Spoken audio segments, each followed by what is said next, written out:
I watched my partner Jake cut his own throat in front of me, except Jake was standing behind me screaming, and the thing with the knife wearing his face turned to look at us both with eyes that didn't blink right, and smiled with too many teeth before it ran into the forest on legs that bent backward at the knee.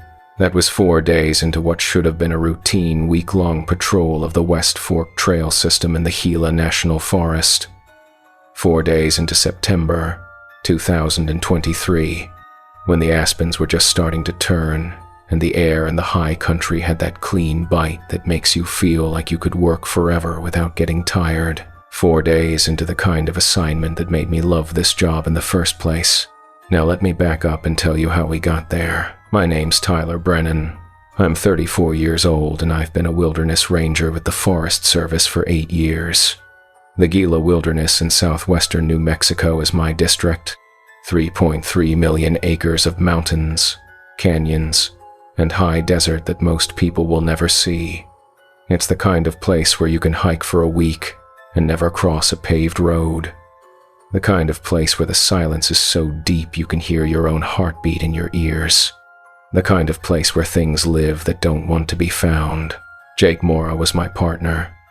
31, former wildland firefighter, built like a middleweight boxer, and one of the best trackers I'd ever worked with.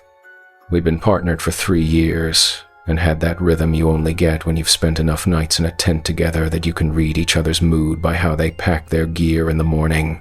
He was careful, methodical, never took shortcuts. The kind of guy who'd hike back 2 miles if he thought he'd missed a trail marker that needed replacing. We were scheduled to run a loop on the West Fork of the Gila River, checking campsites, clearing blowdowns, updating trail conditions, the usual late-season maintenance before the snow came. 7 days, 80 miles, just us and whatever weather the mountain decided to throw at us. We'd done it a dozen times before. The first day was perfect.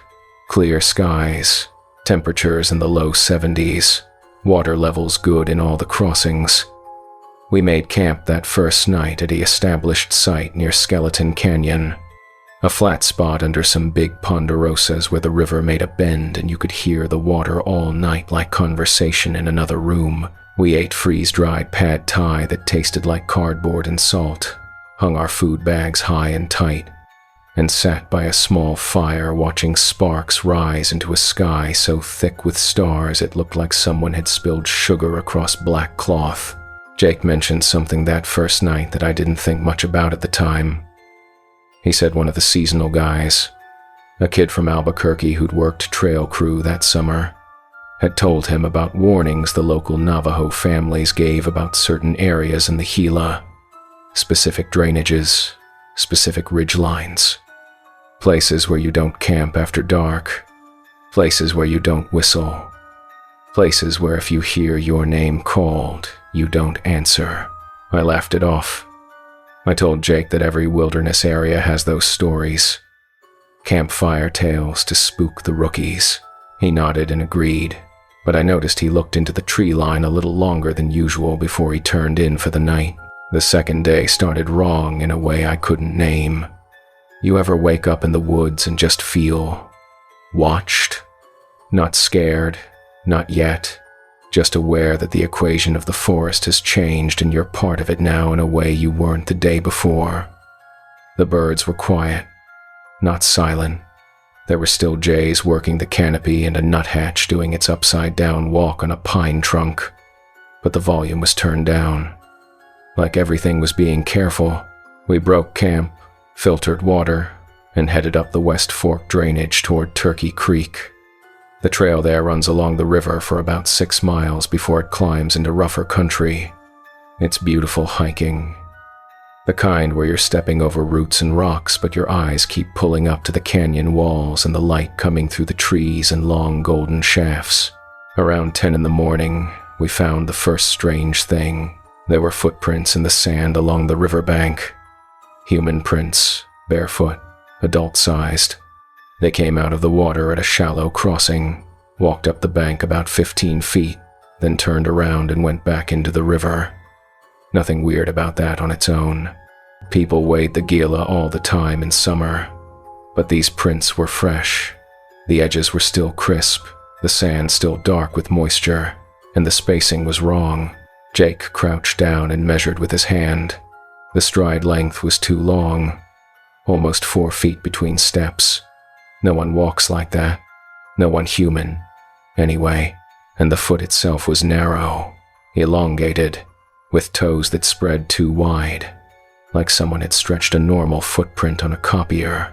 Could be a trick of the sand, I said, even though I didn't believe it. Jake didn't answer right away. He looked at the prints, then at the water, then back at the prints. Finally, he said, "Yeah, could be." But he took a photo with his phone, and I saw him zoom in on the image and stare at it for a long time before he put the phone away. We kept moving. The day warmed up and we fell into the rhythm of the work, clearing a small rock slide off the trail, replacing a faded blaze on a ponderosa, updating our notes on water sources. By noon, we'd hiked 8 miles and stopped for lunch at a spot where the canyon opened up and you could see 3 ridges stacked against each other in shades of blue and gray. That's when we heard the whistling. It came from upstream, maybe a 1/4 mile away. A tune I didn't recognize, but it was clear and human and cheerful. The kind of thing you'd whistle while you walked. Nothing threatening about it. But we were in a section of trail that doesn't see much traffic this late in the season, and we hadn't seen any other cars at the trailhead when we'd started 2 days ago. Jake and I looked at each other. He raised an eyebrow. I shrugged. We packed up our lunch, trash, and kept hiking. 10 minutes later, we rounded a bend and saw him. There was a man standing in the middle of the trail about 50 yards ahead. He wore a green cap, a faded gray t-shirt, jeans, and hiking boots that looked new. He had a small day pack on his back. He was facing away from us, looking up at the canyon wall like he was studying the rock layers. "Hello," I called out. "Standard protocol. Let people know you're coming." The man didn't turn around, didn't acknowledge us at all, just kept staring up at the rocks. We got closer. 40 yards, 30, and I called out again. "Hey, how's it going? You doing okay out here?" This time he turned, slowly, too slowly, like his body was on a turntable.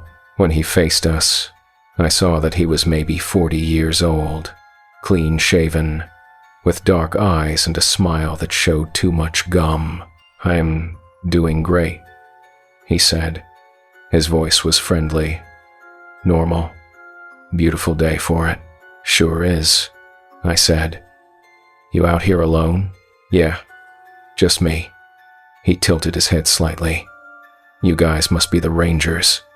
Tyler and Jake, right?" That stopped me. We weren't wearing name tags. Our uniforms just said U.S. Forest Service, and we hadn't introduced ourselves. "That's right," Jake said slowly. "How'd you know our names?" The man's smile got wider. "Oh, you know, word gets around. Small community out here, except there was no community. The nearest town was Silver City, 40 miles away. And Rangers don't exactly have name recognition unless you're a regular in the backcountry. "What's your name?" I asked. "Oh, you can call me whatever you like," he said. And then he laughed, a high sound that didn't match his face. Jake's hand went to the radio on his chest rig. Instinct. Even though we both knew there was no signal out here. "You got a permit for overnight camping?" he asked. Standard question. But his voice had an edge now. "Don't need one," the man said. "I'm not camping. Just passing through." Passing through to where?" I asked, because the trail he was on didn't go anywhere but deeper into wilderness. No loop back, no exit for another 30 miles. The man pointed upstream. "Just up there." He turned and started walking. Not fast, just a steady pace. We watched him go. After about 20 steps, he stopped and looked back over his shoulder. "You boys should be careful," he said. Gets dark early this time of year. Wouldn't want to lose the trail. Then he kept walking until the trees swallowed him up. Jake and I stood there in the middle of the trail, not saying anything for a long moment. Finally, Jake said, "What the fuck was that?" "I don't know," I said, "but I don't like it." We kept hiking. We had another 6 miles to cover before we hit our next camp spot, and standing around wasn't going to get us there before dark. But both of us were scanning the tree line now. Both of us were listening harder. Around 3 in the afternoon, we found the second strange thing. There was a day pack hanging from a tree branch about 8 feet off the ground. It was hung neatly, the straps looped over the branch like someone had taken their time. The pack was bright blue, expensive looking, and it swayed slightly in the breeze. "Should we check it?" Jake asked. I didn't want to. Every instinct I had said, leave it alone. But we're rangers. People leave gear behind all the time. Forget it. Lose it. Abandon it when they panic. We're supposed to check. I pulled the pack down. It was light, almost empty. Inside there was a water bottle, half full, a granola bar wrapper, and a wallet. I opened the wallet. There was a New Mexico driver's license inside. The photo showed a man in his 40s with dark eyes and a smile that showed too much gum. The name on the license was printed clearly, Tyler Brennan, my name, my exact name. But the face wasn't mine. Jake looked at the license, then at me, then back at the license. That's not possible. I checked the rest of the wallet. There was a credit card with my name, a library card, a photo of a woman I'd never seen before. Everything in that wallet said it belonged to me, except it didn't. I'd never seen any of it before in my life. "We need to get out of here," Jake said. His voice was tight now, controlled panic. "We need to turn around and get back to the truck. That's 2 days behind us," I said. "We're closer to the next exit if we push through." "I don't care," Jake said. "Something is very fucking wrong here and I want to leave." Now, I wanted to argue. I wanted to say we were being irrational, that there was an explanation. But I looked at that license with my name on it, and the face that wasn't mine, and I couldn't find the words. "Okay," I said. "We'll head back." We turned around and started hiking fast. Not running, not yet, but moving with purpose. The afternoon light was starting to slant low through the trees, throwing long shadows across the trail. Every sound seemed louder. Every bird call made us flinch. We'd gone maybe a mile when we heard Jake's voice up ahead. "Hey, wait up." Both of us stopped dead, because Jake was standing right next to me, and his voice had just called out from the trail in front of us. "Tyler, wait up, man. I need to take a break." It was Jake's voice. Exact pitch, exact cadence, the way he always said my name with a little laugh at the end when he was tired. Jake grabbed my arm. His face had gone white. "That's not me," he whispered. "I know," I said. We stood there, frozen. The voice called out again. "Come on, man. My knee's acting up. Just give me 5 minutes."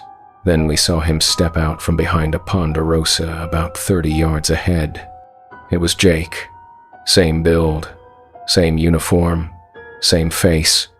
He was smiling and waving us forward. "There you are," he said. "Thought I lost you guys." The Jake next to me made a sound I'd never heard from him before. A whimper, high and terrified. His hand tightened on my arm. The thing on the trail tilted its head. The smile got wider.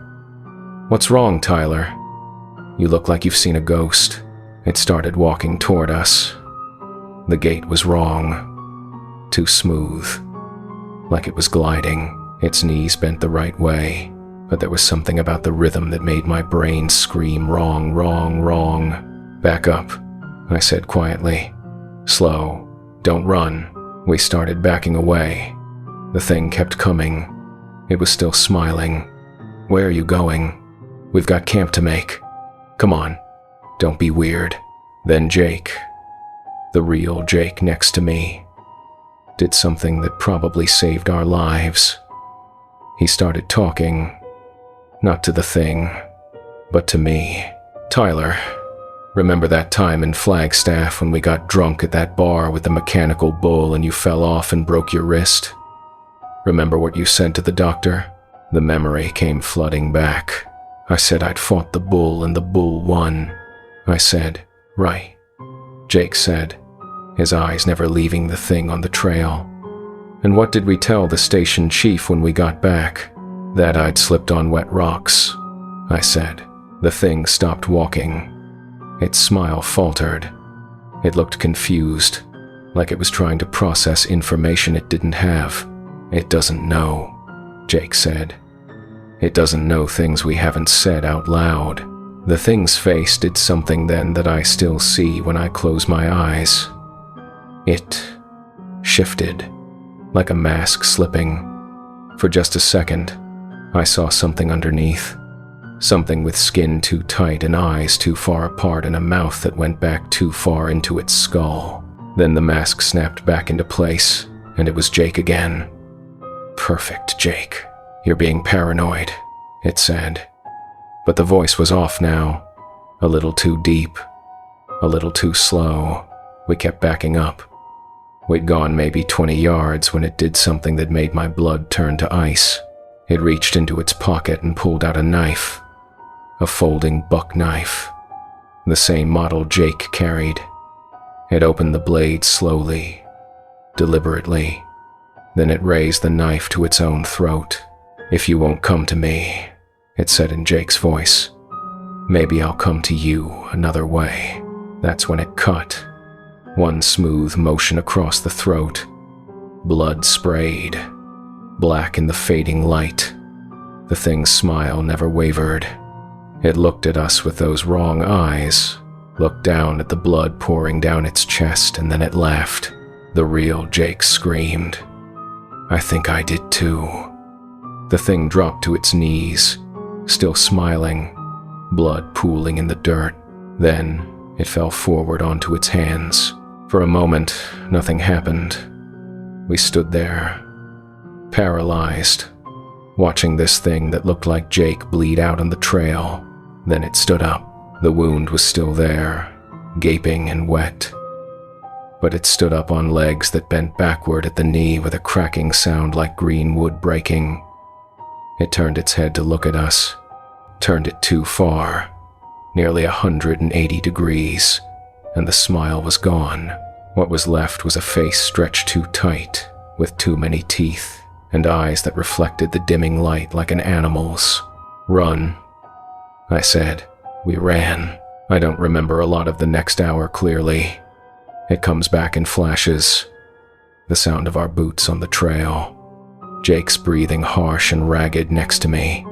The weight of our packs slamming against our backs with each step. And behind us, the sound of something following. Not footsteps. Something else. A rhythmic scraping, like something being dragged. And over it all, Jake's voice calling to us from the darkness between the trees. "Tyler, wait. Jake, come back. You're going the wrong way. I'm hurt. I need help. Please." We didn't stop. We didn't look back. The trail seemed to go on forever. Every familiar landmark looked strange in the failing light. Twice we took wrong turns and had to backtrack, costing us precious minutes. The thing behind us never seemed to get closer, but it never got farther away either. It was pacing us, herding us. Night fell fast. We pulled out our headlamps and kept moving, the beams bouncing crazily across the trail. Jake was crying now, big gasping sobs that he tried to swallow down. I wanted to stop, wanted to comfort him, wanted to set up somewhere defensible and wait for daylight. But I knew with absolute certainty that if we stopped moving, we would die. Around 9 o'clock, we heard water ahead, the river. We'd made it back to one of the crossings. I couldn't remember which one. Couldn't place where we were on the mental map, but water meant we were still on course. Water meant we were getting closer to the trailhead. We splashed through the crossing, the cold shocking against our legs. On the far bank, I grabbed Jake's arm and pulled us both down behind a boulder. "Quiet," I whispered. "Don't move." We waited. My heart was slamming so hard I thought my ribs might crack. Jake's hand found mine in the dark and squeezed so tight my fingers went numb. The thing came to the edge of the water and stopped. I could see it in silhouette against the slightly lighter sky. It was still wearing Jake's shape, but it was wrong now. Too tall, arms too long, head cocked at an angle that would have broken a human neck. It stood there for a long time. I could hear it breathing, a wet, rattling sound that didn't match the rhythm of lungs. Then it spoke, and this time it wasn't Jake's voice. It was mine. "I know you're there, Jake," it said in my voice. "I can smell you. I can smell your fear. It's sweet, like copper and salt." Jake's grip on my hand tightened even more. I thought bones might break. "I've been watching you for 3 days. My voice continued from the thing's mouth. "Learning you, your patterns, your stories, the way you laugh, the way you sleep. I know which one of you snores. I know which one checks the tent stakes twice before bed. I know everything." The thing took one step toward the water. Its foot touched the surface, and there was a hissing sound, like water hitting a hot pan. It jerked back. "Interesting," it said. Still my voice. "You found the boundary." It walked along the bank, staying just back from the water's edge. Testing, looking for a crossing point. We stayed frozen behind the boulder, not breathing, not moving. After what felt like an hour but was probably 5 minutes, the thing spoke again. "I'll wait," it said. "You have to come back eventually. You have to sleep. And when you do, I'll be wearing the right face. You'll let me into the tent. You'll share your food. You'll trust me." Then it turned and walked back into the trees. The forest swallowed it up, but I could still hear my own voice drifting back through the darkness. "Sweet dreams, Jake." We waited another hour before we moved. When we finally stood up, my legs had cramped and Jake's face was wet with tears he'd cried silently. "It can't cross the water," I said. "I don't know why, but it can't." "How do you know it's really gone?" Jake whispered. "I don't. We moved anyway." We followed the river downstream, staying in the water when we could, stepping carefully on the banks when we had to. The cold numbed our feet, but we didn't care. The water was safety. The water was a line it couldn't cross. We hiked through the night. No more talking. No more rest. Just one foot in front of the other.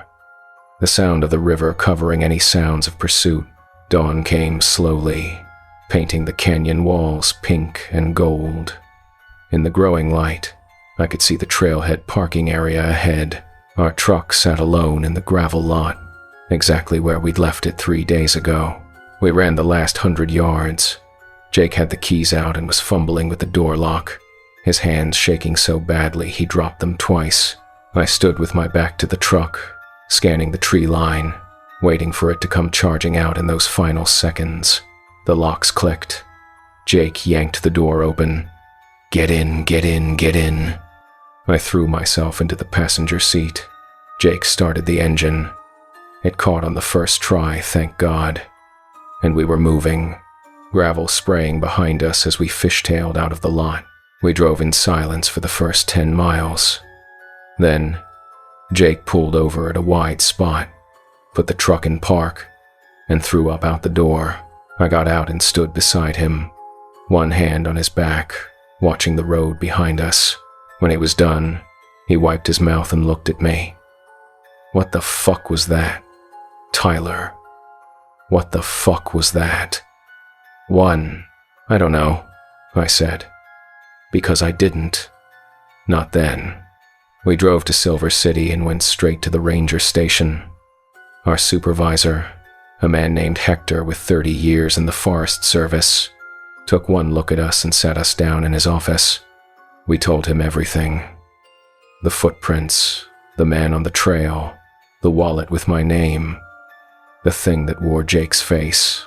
Hector listened without interrupting. When we finished, he was quiet for a long time. Finally, he said, "You boys need a few days off. Get some rest. See a doctor if you need to. You don't believe us." Jake said flatly, "I believe you saw something that scared the hell out of you." Hector said carefully, "I believe you had an encounter with something you couldn't explain. But what you're describing, Jake, Tyler, that's not in my manual. I can't file a report about a shapeshifter that bleeds and crosses rivers."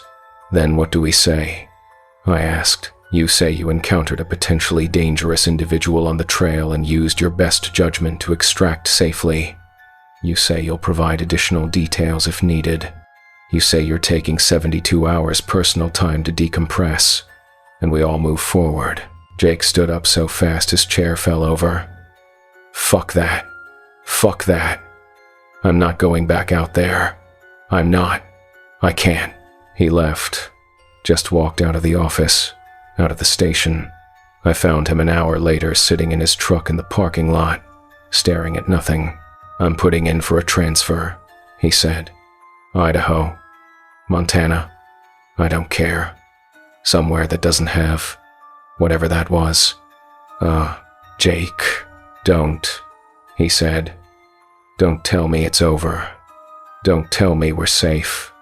You didn't see your own face smiling at you from something that wasn't human.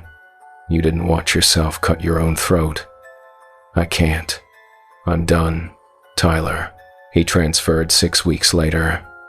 Last I heard, he's working fire watch in the Bitterroot. We don't talk. I stayed. I don't know why exactly. Stubbornness, maybe. Or the need to prove to myself that I wasn't going to be run off by something I didn't understand. But I changed how I work. I don't patrol alone anymore. Ever. I carry salt in my pack now, and sage, and a small leather pouch that an elderly Navajo woman sold me at a gas station when I told her about the Gila. She didn't ask for details. She just pressed the pouch into my hand and said, "Don't open it. Keep it close. Don't say its name." I don't whistle on the trail anymore. I don't answer if I hear my name called unless I can see who's calling. I don't camp alone. And if I'm hiking and the birds go quiet, really quiet, that deep silence that feels like pressure in your ears, I turn around and head back to the truck. I've been back to the West Fork twice since that September. Both times during the day. Both times with multiple people. We found the spot where the thing cut its own throat. There was no blood on the ground. No signs of a struggle.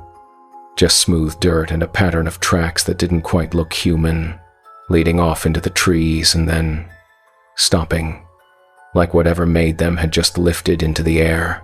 We found the blue day pack still hanging in the tree. The wallet was gone. In its place was a small pile of teeth. Human teeth, by the look of them. 26 of them, arranged in a smile. I took a photo and put the pack in an evidence bag.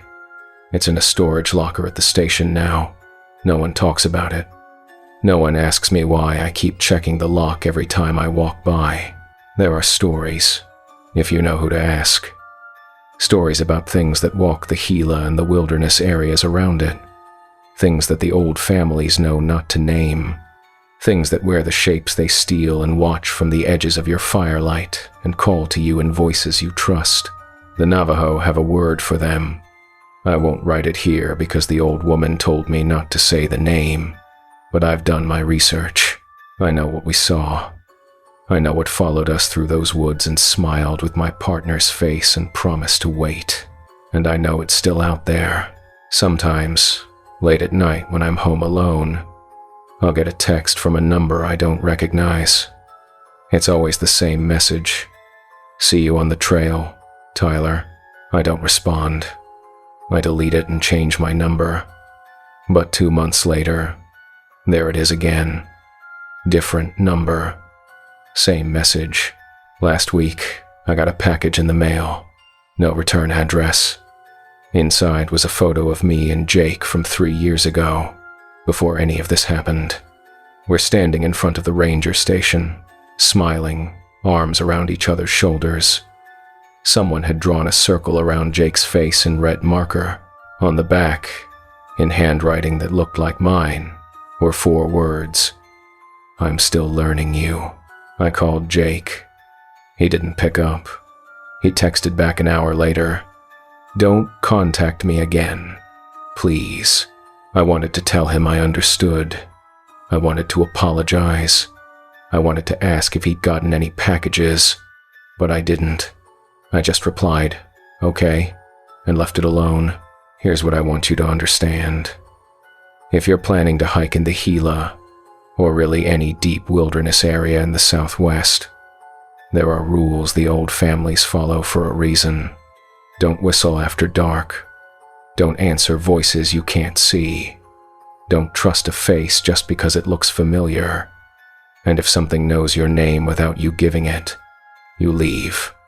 Immediately. You don't ask questions. You don't try to rationalize it. You just go. The wilderness is beautiful and vast and full of wonder. It's also older than we are, and it plays by different rules. There are things out there that were here long before we started mapping trails and putting up signs. Things that see us as intruders, or worse, as things to study, to learn, to wear. I still love my job. I still believe in the work, but I'm not naive anymore. I know that when I'm out there, I'm not the apex predator. I'm not even close. And I know that somewhere in the Gila wilderness, there's something that wears faces like masks. Something that's been watching me for 4 years now, learning my patterns, my habits, my voice, waiting for the day I make a mistake, the day I go out alone, the day I let my guard down. I don't plan to give it that day, but I know it's patient, and I know it's still out there, walking the trails I love, wearing faces I might recognize, calling names and voices that sound like home. So if you're out in the wilderness and you hear your name called from the darkness, if you see someone you know standing just beyond the firelight, if a stranger knows details they shouldn't know, remember Jake and me. Remember that some things are better left unanswered, and whatever you do, don't follow the voice that sounds like someone you love, because it's not them. It's never them. If you've made it this far and you're thinking about your next backcountry trip, do me a favor, hit that like button so I know someone's actually listening to these warnings. Drop a comment if you've ever had an experience you couldn't explain out in the wilderness, and subscribe, because I've got more stories from my years in the Forest Service that need to be told. Stories that the official reports will never include. Stories that might just save your life if you're paying attention. Stay safe out there. And remember, the woods are always watching. The hiker smiled at me with my own smile, moved their hands the way I move mine, and said in a voice that was becoming more like my voice every hour, "You're not leaving, Carter. We're not done yet." And that's when I looked down and saw they had no shadow in the noon sun. Just a dark, wet stain spreading across the shelter floor where they stood. But I need to start at the beginning, because the beginning is where I should have known something was wrong. The beginning is where I ignored every instinct screaming at me to turn around and hike back down the mountain. The beginning is November 3rd, 2023, when I took an assignment nobody else wanted because I was trying to prove I belonged. My name's Carter Mills. I'm 29 years old, and I've been a wilderness ranger with the Olympic National Forest for exactly 1 year and 4 months. Not long enough to have the weathered credibility of the veterans. Not green enough to get a pass on mistakes. Right in that middle ground where you're desperate to show you can handle the hard assignments without supervision. The Olympic Peninsula in Washington is rainforest country. Dense, wet, ancient. Sitka spruce and western hemlock that have been growing since before this country existed. Moss on everything. Fog that rolls in so thick you can't see 10 feet. The kind of place where the forest feels alive in a way that makes you understand why the old stories exist. The assignment came down on a Tuesday. There was a backcountry shelter on the Graves Creek Trail that needed a condition assessment before winter hit hard. The shelter sits about 15 miles in, elevation gain of 3,200 feet, in a drainage that doesn't see much traffic after October. It's basic. 3 walls, a roof, a sleeping platform, a fire ring, meant for emergencies more than comfort. The last ranger to check it had been in August. His note said, "Structure sound. No maintenance needed. Recommend winter check before first snow. Simple enough. Hike in, assess the shelter, check for bear or cougar activity, update the trail conditions, hike out. 2 days, maybe 3 if the weather turned. I could handle it solo. I wanted to handle it solo."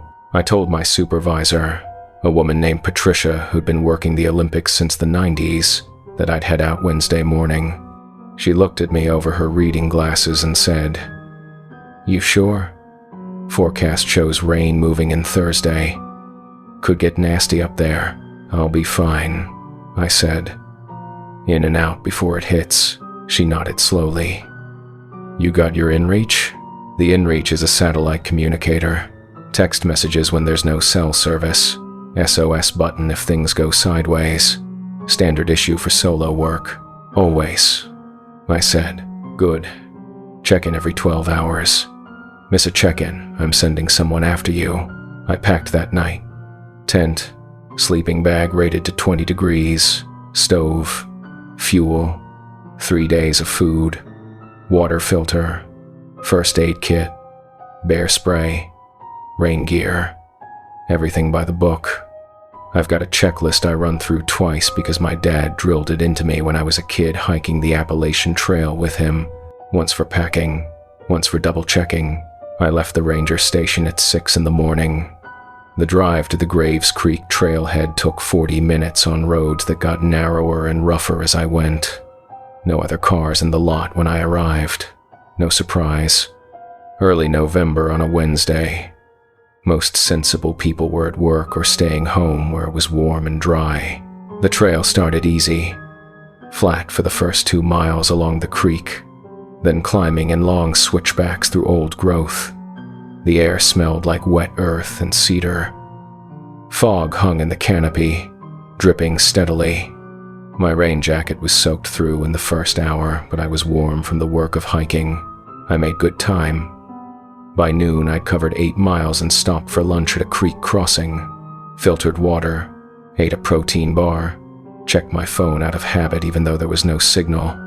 The forest was quiet in that heavy way it gets when the fog muffles everything. No birds, no wind, just the sound of water moving over rocks. I texted Patricia on the inReach. "Mile 8, on schedule, weather holding." Her reply came back 3 minutes later. "Copy. Stay dry." I kept climbing. The trail got steeper, rockier. My calves burned. By 4 in the afternoon, I was at mile 14 and the light was starting to fade in that premature way it does in deep forest in November. I wanted to make the shelter before full dark. I found it at 5:15. The shelter sat in a small clearing on a ridge.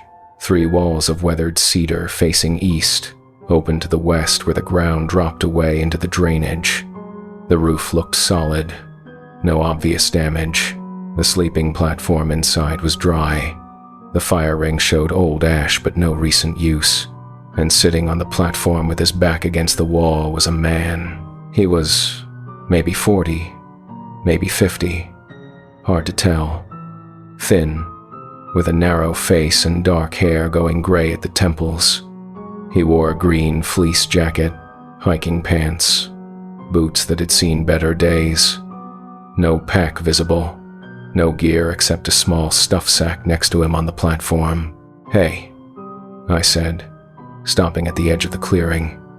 "Didn't expect to see anyone up here this time of year." The man looked at me. His eyes were dark, almost black in the dim light. He smiled, showing small, even teeth. "Hey, yourself. You're the ranger, right?" I glanced down at my uniform. "That obvious? Just a guess." His smile got wider. "I'm Alex Carter," I said. "How long you been up here?" "Oh, a while." He gestured at the shelter. "Plenty of room if you want to share. Gets cold at night." I hesitated. Something felt off, but I couldn't name it. He seemed friendly enough. No red flags. Just a solo hiker doing his thing. But I couldn't shake the feeling that I was interrupting something. "You got a permit?" I asked. Standard question. "Sure do," he said. But he didn't reach for it. Didn't offer to show me. "Mind if I see it?" "Left it in my pack," he said. "Down at the creek. Didn't want to carry it all the way up.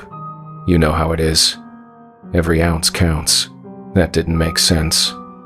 Nobody leaves their pack a quarter mile from their campsite. But I let it go. Maybe he'd stashed it for a day hike. Maybe he was planning to grab it later. "Fair enough," I said. "I'm just here to check the shelter condition. I'll be out of your way tomorrow." "No rush," Alex said. Like I said, plenty of room. I dropped my pack and started my assessment. The shelter was in good shape. Roof intact. No rot in the corner posts. Sleeping platform solid. I took photos, made notes on my phone, checked the fire ring for trash. Standard procedure. Alex watched me the whole time. Didn't move. Didn't speak. Just watched with that small smile. When I finished, I set up my tent about 20 yards from the shelter. Close enough to be neighborly, far enough to have my own space. Alex didn't comment, just kept watching. I filtered water from a nearby seep, got my stove going, made dinner. Freeze-dried chili that tasted like salt and regret.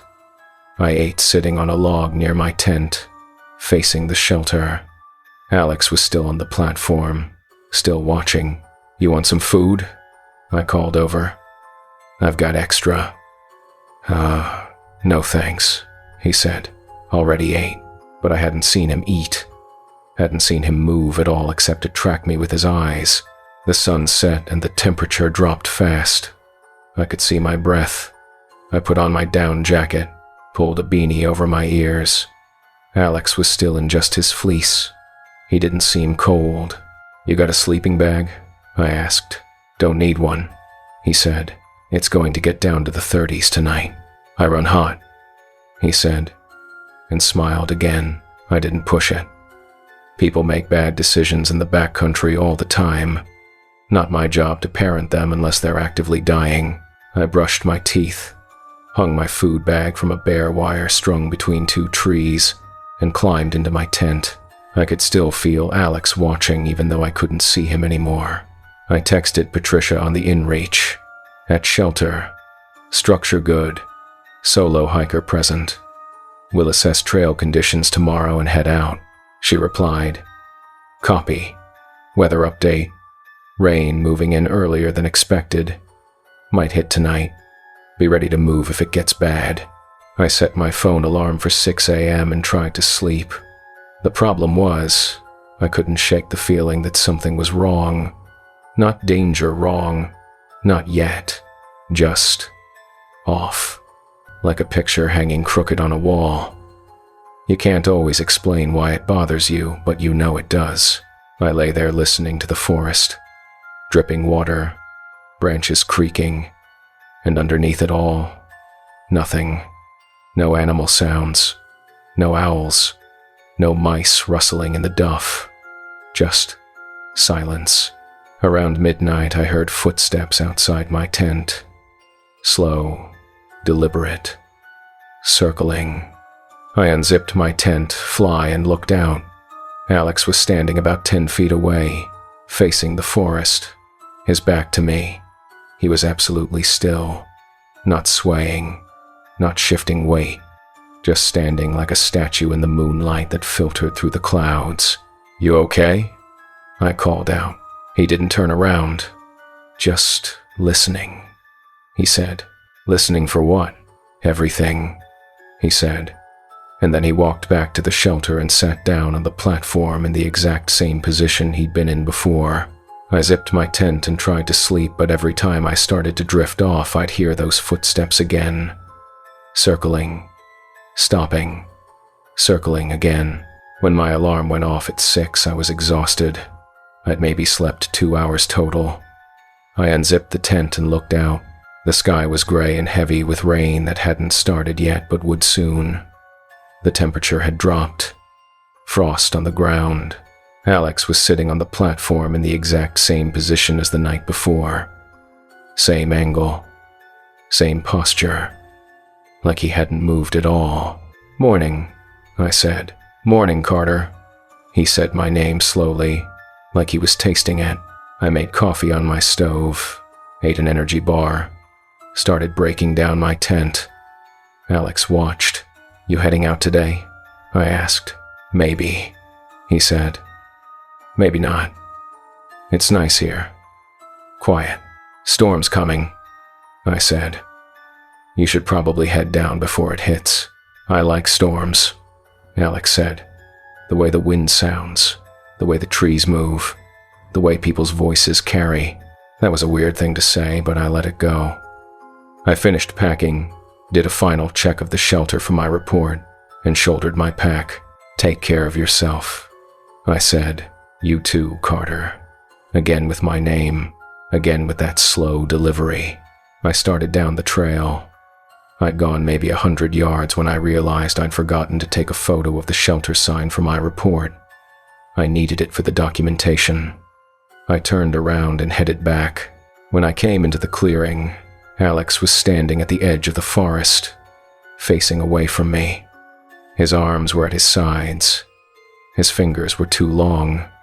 I could see it even from 30 feet away. His fingers hung down past his knees, thin and pale and wrong. I stopped walking. My hand went to the bear spray on my hip. Alex turned around. His fingers were normal again. Normal length. Normal color. He smiled. "Forget something?" he asked. "Just need a photo," I said. My voice sounded steady, but my heart was slamming. I took the photo as fast as I could, not bothering to frame it properly. Then, I walked back down the trail without looking back.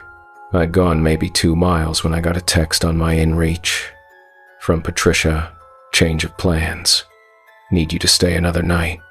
Check the trail condition on the North Spur." I stopped and stared at the message. We hadn't discussed a North Spur. There was no North Spur on this trail system, and Patricia never changed assignments mid-patrol without a phone call first. I texted back. "Confirm North Spur location." The response came immediately. "You know where it is, Carter." My mouth went dry. I tried to call Patricia on the inReach. It rang twice and then someone picked up. "Hello, Carter." It was Patricia's voice, but underneath it, like a second track, I could hear something else. A wet, clicking sound. "Patricia," I said, "stay another night." The voice said, "We're not done yet." I hung up. My hands were shaking. I tried calling again. This time it went straight to an automated message. "The satellite subscriber you are trying to reach is unavailable." I looked at the message thread. The texts from Patricia were there, but now I noticed the timestamp. The first message had come from my own device, not from Patricia's. Someone, something, had sent me a message from my own inReach. I started hiking faster, not running, not yet, but moving with purpose. I needed to get down to the trailhead. I needed cell service. I needed to talk to a real human being. 2 miles later, I came around a bend and there was Alex, standing in the middle of the trail, waiting for me. "Where are you going?" he asked. "You're supposed to stay another night. Get out of my way," I said. "But we're not done yet," he said, and his voice, it was changing, getting higher, getting cleaner, getting more like my voice. I said, "Move." Alex tilted his head. Don't you want to know how long I've been up here, Carter? Don't you want to know how many rangers came before you? I don't care, I said. But I did. I cared a lot. 3 weeks, Alex said. 3 weeks I've been waiting at that shelter. 3 weeks I've been watching the trail, learning. The last ranger. His name was David. He stayed 4 nights before he figured it out. You're smarter. You only stayed 1. What are you? I asked. Alex smiled. His teeth looked different now. Sharper. More of them. I'm whatever I need to be. Right now. I'm learning to be you. He took a step toward me. His gait was wrong. Too smooth. Like his joints didn't work quite right. I pulled the bear spray and aimed it at his face. Don't, I said. He laughed. It sounded like my laugh. That won't work on me. But go ahead. Try. I sprayed. The orange cloud hit him full in the face. He didn't flinch.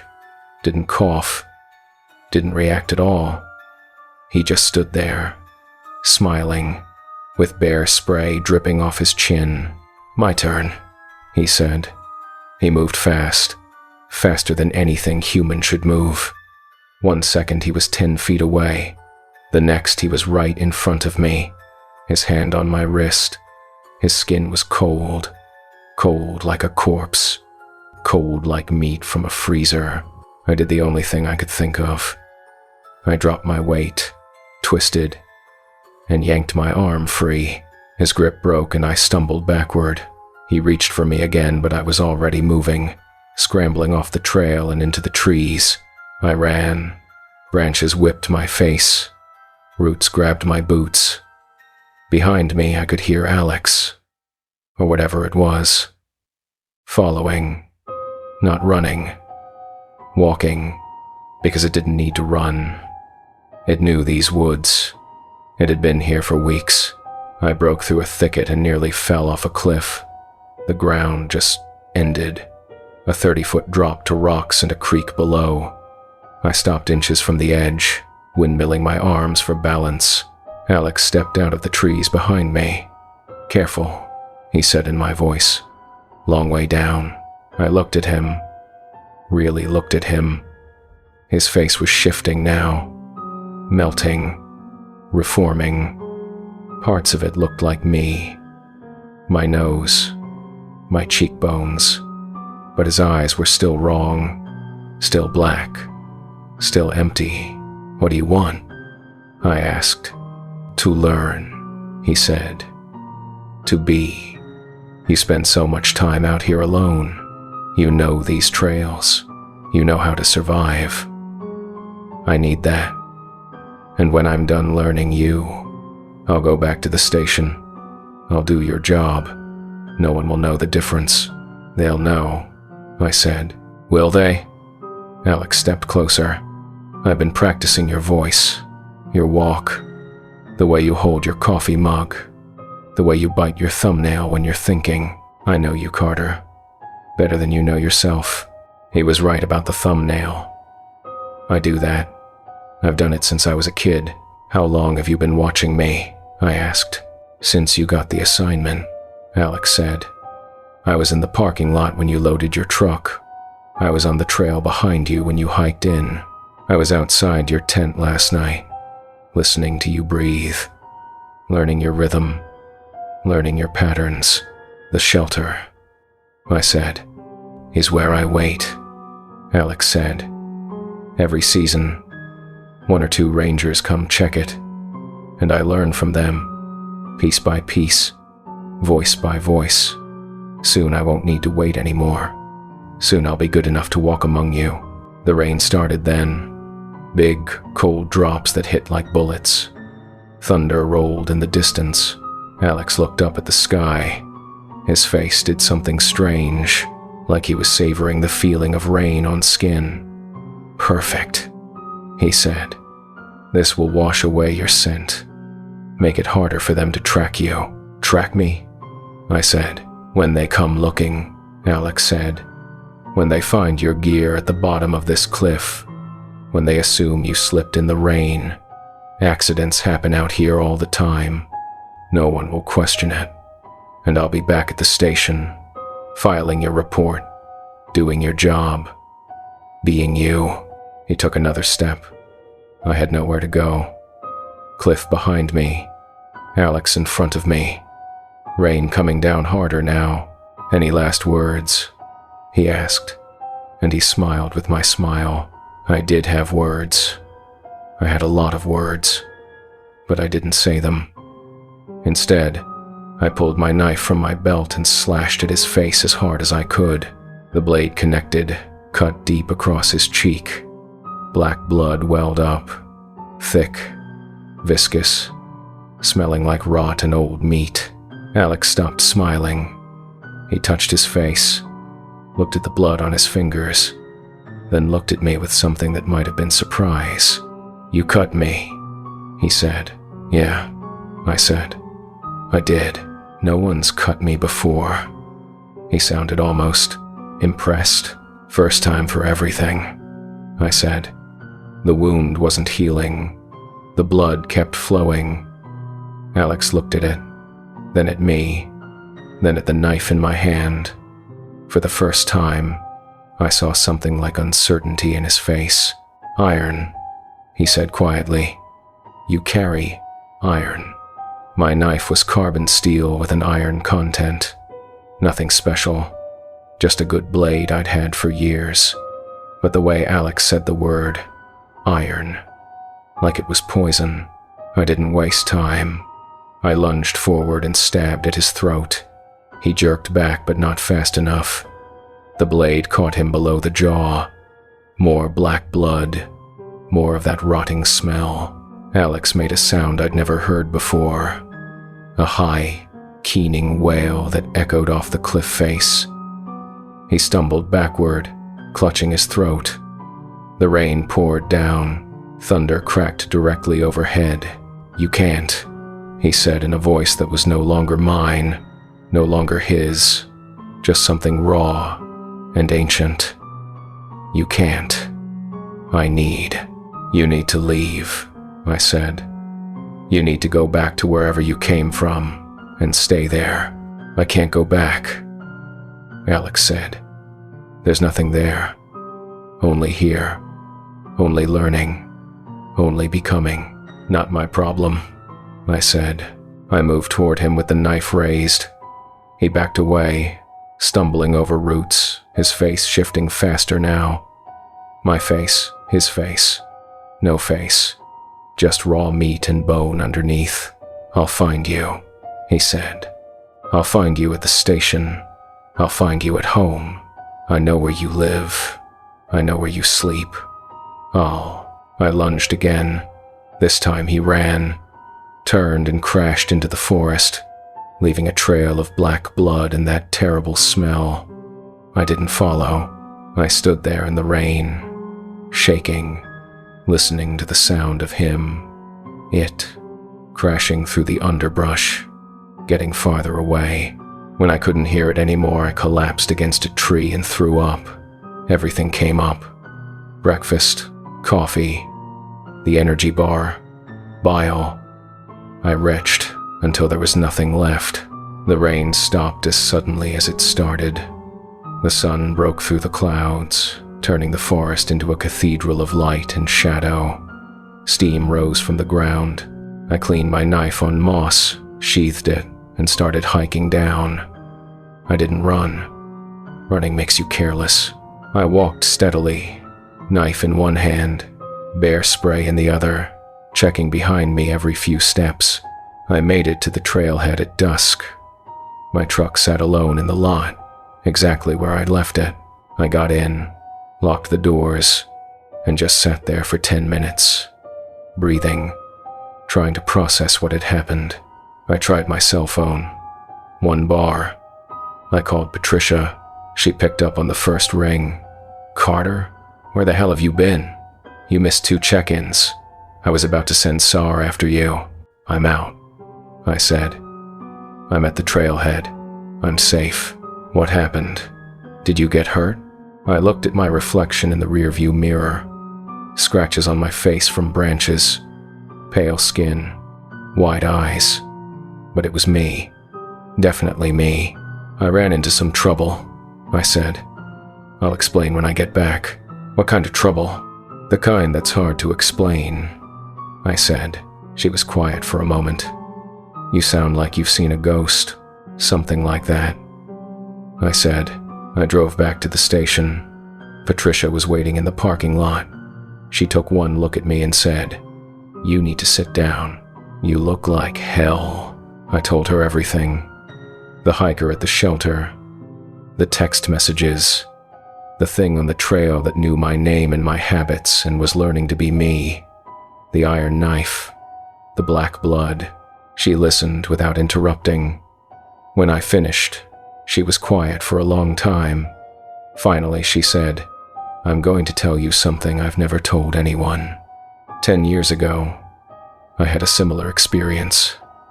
Different trail. Same entity. Same pattern.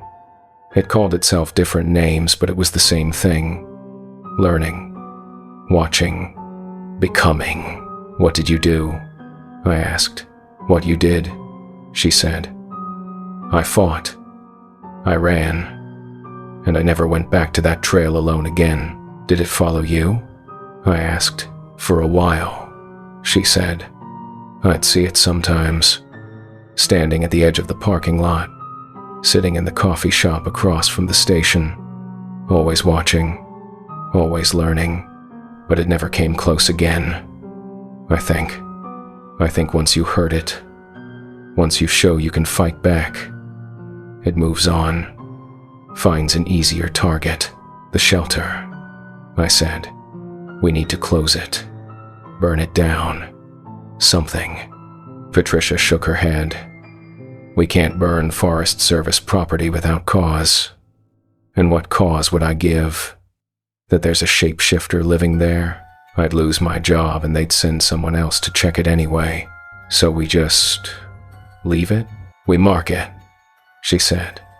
"We put it on the list of shelters that require 2-person minimum for assessment.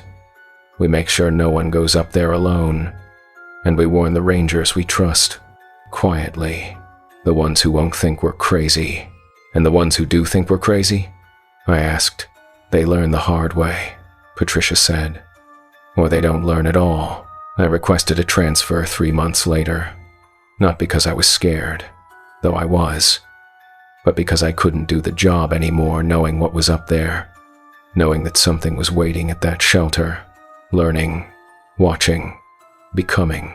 I work in Montana now. Different forest, different trails, different shadows. I carry an iron knife everywhere I go. I check in every 6 hours, not every 12. I never patrol alone. And sometimes, late at night when I'm home and the wind is moving through the trees outside my window, I hear footsteps. Slow, deliberate, circling my house. I look out and there's nothing there. No tracks in the morning. No evidence anyone was ever outside, but I know it was there. I know it followed me. And I know it's still learning. Last week I got a message on my work phone, unknown number. It said, "Hello, Carter. Still thinking about you." I didn't respond. I blocked the number, but 3 days later, another message from a different number. "You can't hide forever." I'm patient. I have time. I changed my number again. I'm thinking about changing my name. Maybe moving somewhere without forests, somewhere with open sky and no shadows. But I know it won't matter. It found me once. It'll find me again, because that's what it does. It learns. It watches. It waits. And one day, when I'm not careful, when I let my guard down for just a moment, it'll be wearing my face again. And this time, I might not see it coming. Here's what I need you to understand if you're planning to work in the backcountry, or hike alone, or spend time in the deep places where cell phones don't work and help is days away. There are things out there that we don't have names for. Things that the old stories warned us about, but we forgot because we built roads and put up signs and convinced ourselves we'd tamed the wilderness. We haven't tamed anything. If you're at a backcountry shelter and someone's already there, someone who's been there too long with no gear and no food and no reasonable explanation, you leave. You don't ask questions. You don't try to be friendly. You just go. If someone knows your name without you giving it to them, you leave. If your gut tells you something's wrong even though you can't explain why, you listen to your gut and you leave. And if you can help it, carry iron, a knife, a nail, something. Because some things that walk these woods are older than us and stronger than us, but they still have weaknesses if you know where to look. Stay safe out there, and if you've made it this far, hit that subscribe button because I've got more stories from the deep woods. Stories that'll make you think twice before you head out alone. Stories that might just save your life. The wilderness is beautiful, but it's not empty, and it's definitely not safe. I stood in the empty ranger station, staring at the logbook where I'd apparently signed in 3 hours ago in my own handwriting, describing an encounter with something in the woods that I hadn't written yet but was about to experience, and that's when I heard myself screaming for help from the tree line, words I hadn't said, in a voice that was mine but with an echo that sounded like it was coming from inside a throat that was too long and too wet. Let me back up so you understand how I got there, because the sequence of events matters. The details matter. And if you're reading this, if someone finds this account, the patterns matter most of all. My name is Marcus Reed. I'm 38 years old and I've been a wilderness ranger with the Forest Service for 12 years. The Bighorn National Forest in Wyoming is my territory. 1.1 million acres of mountains, alpine meadows, and high desert. I'm what they call a roving ranger, which means I cover multiple districts, checking on remote stations, assisting with incidents, filling in when seasonal staff rotates out. I've seen bear attacks, lost hikers, broken bones, hypothermia, lightning strikes, and one memorable case of a man who tried to fight a bull elk during rutting season. I thought I'd seen everything that could happen in the backcountry. I was wrong. December 14th, 2023. It was a Thursday, cold and clear, the kind of Wyoming winter day where the sky is so blue it hurts to look at and the snow squeaks under your boots. I was at the main ranger station in Buffalo when I got the call from my supervisor, a man named Dennis who'd been with the Forest Service since before I was born. "Marcus, I need you to run up to Powder River Station," he said. "Check on things." The Powder River Station sits at 7,800 feet elevation, 15 miles from the nearest paved road. It's a small outpost, one main building, a bunkhouse, an equipment shed. We keep it staffed year-round because it serves as a base for winter avalanche monitoring and backcountry rescue operations. Right now, it should have had 2 rangers, Sam Woodley and Beth Cortez. "What's wrong?" I asked. "They missed their last 2 radio checks," Dennis said. "Yesterday evening and this morning. Phone line's dead. Could be weather. Could be equipment failure. Could be they're both dealing with something and forgot to call in. Or it could be an emergency," I said. "Could be," Dennis agreed. "That's why I'm sending you. Take the snowmobile. Check the station. If everything's fine, fix their radio and come back. If something's wrong," he paused, "use your judgment." I loaded the snowmobile into the truck bed, packed an overnight bag just in case, grabbed the emergency medical kit, and headed out. The drive took an hour on roads that got progressively worse. The last 5 miles were unpaved forest road that I had to take slow to avoid bottoming out. I reached the snowmobile access point around noon. The sun was high and bright, glinting off snow that lay 3 feet deep in the shade. I unloaded the machine, checked the fuel, and started up the trail toward Powder River Station. The ride took 40 minutes. The trail wound through lodgepole pine forest. across frozen creek beds, up a long ridge that gave views of the Cloud Peak wilderness to the west. Beautiful country. Empty country. The kind of place where you can go weeks without seeing another human being. I came around the last bend and saw the station. It looked normal. No obvious damage. Smoke coming from the chimney, which meant someone was keeping the fire going. 2 snowmobiles parked outside under a tarp. Boot prints in the snow leading to and from the main building. I killed my engine and sat for a moment, listening. The forest was quiet, not unusual for December. Most of the birds had migrated. The small mammals were in their burrows. Just whined in the pines and the distant sound of a raven calling. I walked to the main building and knocked. "Sam? Beth? It's Marcus." No answer. I tried the door. Unlocked. I pushed it open and stepped inside. The station was warm. A fire burned in the wood stove. A coffee pot on the electric hot plate, half full, still warm to the touch.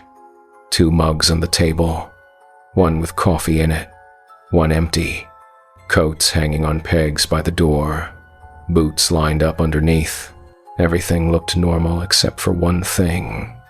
Nobody was there. "Hello?" I called out. "Sam? Beth?" Silence. I walked through the main room into the bunkhouse.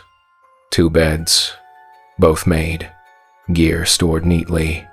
Sam's pack leaning against the wall. Beth's winter coat draped over a chair. They wouldn't have gone outside without their coats. Not in December. Not with the temperature in the teens. I went back to the main room and checked the radio. It was on, tuned to our frequency. I keyed the mic. Powder River Station to Buffalo Base. "Dennis, you copy?" Static. Then Dennis's voice, scratchy but clear. "Copy, Marcus. What's your status?" "I'm at the station. Building is secure. Fire's going. Coffee's warm. But Sam and Beth aren't here. Their coats are still inside." Long pause. "Say again." "Their coats are inside?" Affirmative. "Looks like they stepped out without winter gear." "That doesn't make sense," Dennis said. "Check the perimeter. Maybe they're in the shed or the outhouse." "Copy that. Stand by." I went outside. The shed was locked, no tracks leading to it. The outhouse had old tracks from yesterday or the day before, already partially filled with fresh snow. No recent use. I walked a slow circle around the station, looking for footprints. I found them behind the building. 2 sets, leading into the tree line. Sam's boots. I recognized the tread pattern. And Beth's. Smaller, different pattern. They walked side by side. Steady pace, heading northeast into the forest. I followed the tracks. They went 30 yards, 40, 50. Then they stopped. Not gradually. Not like they turned around. They just stopped. The last prints showed full weight, heel to toe, normal walking. Then nothing. Just undisturbed snow stretching away into the trees. I stood there, staring at the spot where the tracks ended, trying to make sense of it. People don't just vanish. There had to be an explanation. Wind could fill in tracks, but there hadn't been wind in the last 24 hours. The snow was undisturbed, pristine. I keyed my radio. "Dennis, I've got a situation. Found tracks leading into the forest. 2 sets.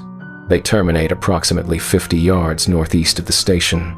No signs of struggle. No continuation. No explanation." "Terminate how?" Dennis asked. "They just stop. Middle of nowhere. Like Sam and Beth walked into the air and disappeared. Static. I'm sending backup. Sit tight. Don't go into the woods alone." "Copy." But I didn't sit tight.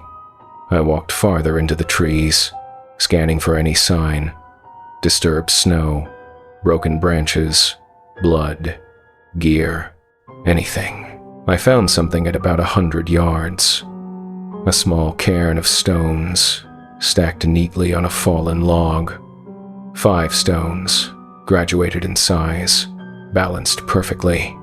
Fresh snow on top of them, which meant they'd been there for hours at least. But the way they were arranged, deliberate, intentional, like a marker. I took a photo. As I was lowering my phone, I noticed something carved into the log beneath the cairn. Letters, rough but legible. "Help me, Marcus." My blood went cold. That was Sam's handwriting. I recognized it from incident reports. But how did he know I was coming? Dennis hadn't decided to send me until this morning. Sam had been out of radio contact since yesterday. I keyed the radio again. Dennis. Found a message carved into a log. Says, "Help me, Marcus." It's Sam's writing. How would he know you were coming? Dennis asked the same question I'd just thought. I don't know. Get back to the station. Now. Wait for backup. Roger. I turned to head back, and that's when I heard it. My own voice, calling from deeper in the forest. "Dennis? Dennis, can you hear me?" Radio's cutting out. If anyone can hear this, I need help. I'm northeast of the station. Something's wrong. Something's static. Then my voice again, fainter. It's following me. It knows my name. It sounds like, oh God, it sounds like. The transmission cut off. I grabbed my radio. That wasn't me. Dennis. That was not me. I'm right here. I didn't transmit that. Marcus, what the hell is going on up there? I don't know. But something's using my voice. Something's another transmission. My voice again. Please. Someone. It's getting closer. I can hear it breathing. I can hear it. It's saying my name. Over and over.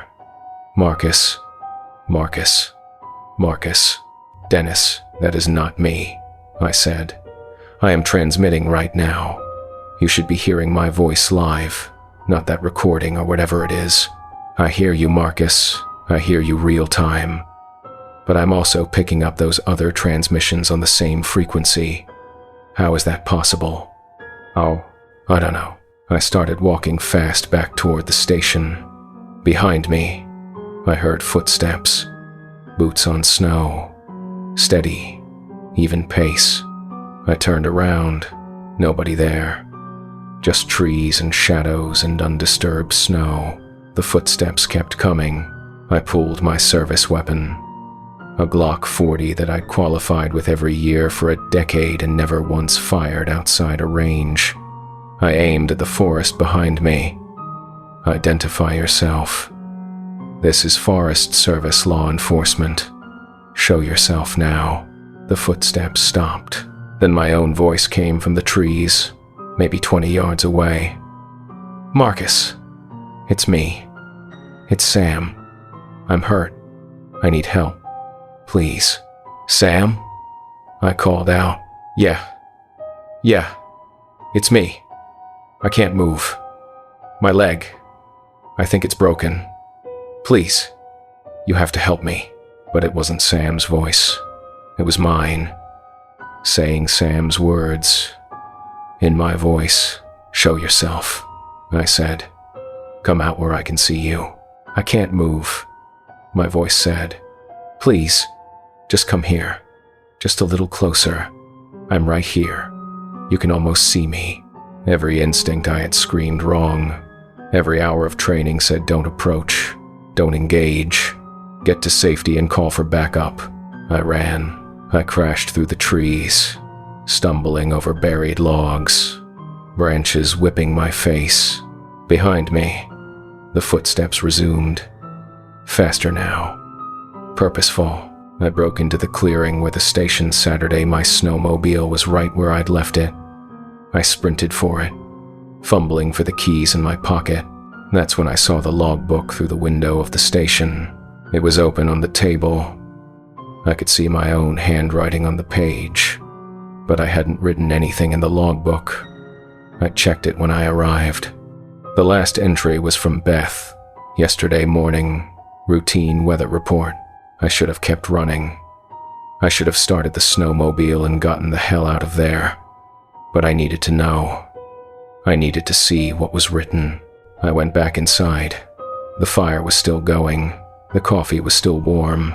Everything exactly as I'd left it 10 minutes ago, except the logbook. I walked to the table and looked down at the page.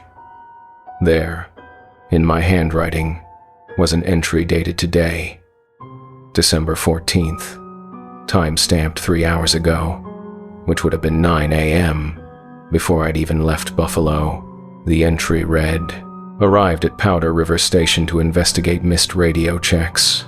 Found station occupied but staff unresponsive. Sam and Beth appear to be in some kind of trance state, staring at the tree line. They won't acknowledge my presence. They keep walking toward the forest. I tried to stop them, but they pushed past me. Their eyes were wrong, black, like they couldn't see me. I followed them into the trees, found a cairn with a message, 'Help me, Marcus.' Don't know how they knew I was coming. Heard something in the forest. Sounds like my own voice calling for help. Sam and Beth walked toward it. I tried to stop them.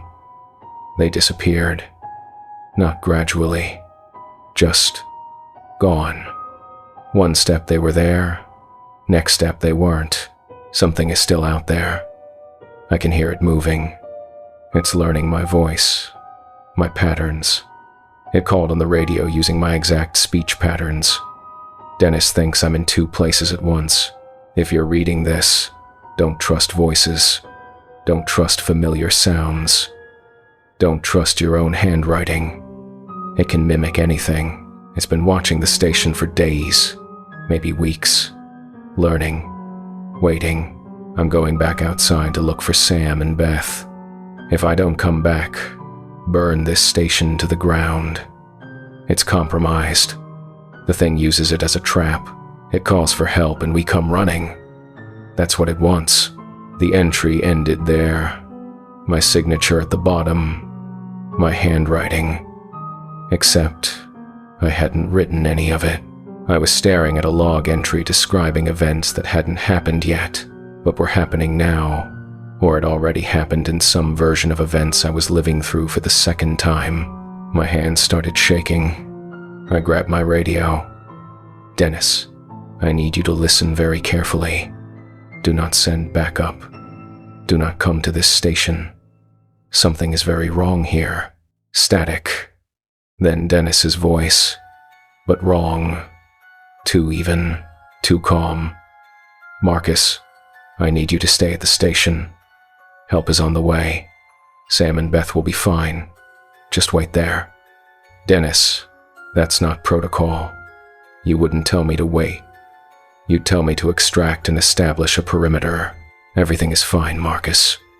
Just wait at the station. You're not Dennis," I said. The voice on the radio changed, shifted, became my own voice speaking back to me. "You're right. I'm not Dennis. I'm you. Or I will be soon. I'm learning, Marcus. I've been learning for weeks. Sam taught me so much. Beth taught me even more. But you're the best one yet. Senior Ranger. 12 years experience. Access to all the stations. All the protocols. All the codes. What did you do to Sam and Beth?" I asked. "I'm wearing them," my voice said. "Would you like to see?" The door to the bunkhouse opened. Sam walked out. Except it wasn't Sam. His eyes were black, completely black. No whites, no iris. His smile was too wide, stretching back to his ears. His neck bent at an angle that should have broken it. "Hello, Marcus," Sam said in Sam's voice. "We've been waiting for you." Beth emerged behind him. Same black eyes. Same wrong smile. She moved with a jerky, stop-motion gait, like a puppet with tangled strings. "You look scared." Beth said in Beth's voice. "Don't be scared. It doesn't hurt. Not after the first few minutes. After that, you just stop and something else starts. Something better." I backed toward the door. Sam and Beth moved to block it. Not fast. They didn't need to be fast. They were between me and the exit. "We need you to stay," Sam said. "We need to finish learning. You have so much to teach us." My hand found the wood stove. Still hot. I grabbed the poker, the iron rod we used to adjust the logs. I swung it at Sam's head. The poker connected with a wet crack. Black blood sprayed. Sam's head snapped to the side at an impossible angle. But he kept smiling, kept walking toward me. "Iron," Beth said. "Interesting. Most rangers don't carry iron anymore. They carry aluminum, plastic, modern materials. But you're old school. You like the traditional tools." I swung again, this time at Beth. Caught her in the shoulder. More black blood. The smell hit me. Rotting meat. Sulfur. Something ancient and wrong. Beth looked at her shoulder where the poker had torn through her uniform. "That hurt," she said, but she was still smiling. "Do it again. I want to feel it again." I ran for the window, crashed through it in a shower of glass, landed in the snow outside, rolled, came up running. My snowmobile was 30 feet away. I could make it. I had to make it. Behind me, Sam and Beth came through the window like it wasn't there. Smooth, unhurried. They knew I couldn't outrun them. They were playing with me. I reached the snowmobile, jammed the key in the ignition, turned it. The engine coughed, died. I tried again. Cough. Sputter. Dead. Sam and Beth were 20 feet away now, still smiling. "You winterized it," Sam said. "Good protocol, but we drained the fuel line last night, while you were sleeping in Buffalo, while you were dreaming about this moment. We've been ready for you." "How?" I asked. "How did you know I'd come?" "Because you always come," Beth said. "You're the senior ranger. You're the one they send when something goes wrong. We knew if we missed enough radio checks, you'd come, and you did. Right on schedule." I pulled my gun, aimed at Sam's center mass. "Stop. Don't come any closer. Bullets won't work," Sam said. Sam tried bullets. All 5 rounds. Right into what used to be Beth. It didn't even slow us down. "You want to know why? Tell me," I said. "Buying time. Looking for an exit. Because we're not really here," Beth said. "We're in the forest. In the trees. In the ground. This," she gestured at her body, "this is just a suit. You're shooting the suit. The thing inside doesn't care about holes." Sam took another step. "But we care about you. We need you. You're special. You have access. You can get us into all the stations, all across the forest. We can spread, station to station, ranger to ranger, learning, growing, becoming." I fired. 3 shots. Center mass, head, chest. The black blood sprayed. Sam staggered. For a moment, I thought it had worked. Then he laughed. "See? Just holes in the suit." I turned and ran for the tree line. Not back toward the trail, toward the deep forest where the snow was thick and the trees were dense. Maybe I could lose them. Maybe I could find somewhere to hide. I got maybe 50 yards before I heard my own voice calling from ahead of me. "Marcus, stop running. You're making this harder than it needs to be." I skidded to a halt. In front of me, standing between 2 pines, was me. Same uniform, Same face. Same scar on my left hand from where I'd cut myself on barbed wire 3 years ago. Everything was perfect. I'm you from tomorrow, it said in my voice. I'm what you become after we're done. I'm pretty good, aren't I? Almost perfect. Just need a few more hours of practice, and even you won't be able to tell the difference. Behind me, Sam and Beth were closing in. I was surrounded, trapped. The me in front of me smiled. Don't fight. It's easier if you don't fight. Sam fought. Beth fought. They're still in here somewhere, screaming. You don't want to be like them. You want to let go. Let us in. Let us learn everything. I looked at the iron poker still in my left hand, then at the thing wearing my face, then at Sam and Beth behind me, 3 of them. One of me. No vehicle. No escape route. Temperature dropping as the sun sank toward the horizon. I was going to die here. Or worse, I was going to become one of them. Unless the cairn. The message carved into the log. Help me, Marcus. Sam had left it, which meant Sam had fought long enough to leave a warning, long enough to tell me something. What had the logbook said? Burn this station to the ground. It's compromised. Fire. The station. I ran. Not away from the station, toward it. Crashed through the snow, leaping over buried logs, my lungs burning in the cold air. Behind me, all 3 of them started running. Fast now. No more playing. They knew what I was planning. I hit the door at full speed, burst inside. The fire was still going in the wood stove. I grabbed the kerosene lamp off the table, threw it at the wall. The glass shattered. Kerosene spread across the dry wood. I pulled a match from the emergency kit, struck it. The flame caught. No! All 3 voices screamed in unison. My voice, Sam's voice, Beth's voice, all saying the same word. You can't. We need this place. We need. I dropped the match. The kerosene ignited with a whoosh. Flames raced up the wall. The old, dry timber caught fast. In seconds, the whole interior was ablaze. The things that had been Sam and Beth and me stood in the doorway, backlit by firelight. Their faces were changing now, melting, the human masks slipping to reveal something underneath, something with too many joints, too many teeth. Eyes that were holes leading somewhere dark. We'll find another station, the thing with my voice said.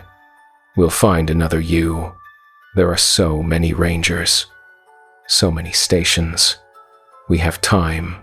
We're patient. Then they turned and walked into the forest. Their forms shifted with each step. Taller, thinner, more wrong, until they weren't human-shaped at all. Just shadows moving between the trees. I stood in the snow watching the station burn. The fire was too big to stop now. It would burn until there was nothing left. And maybe that was good. Maybe that's what needed to happen. My radio crackled. Dennis's voice. The real Dennis. I hoped.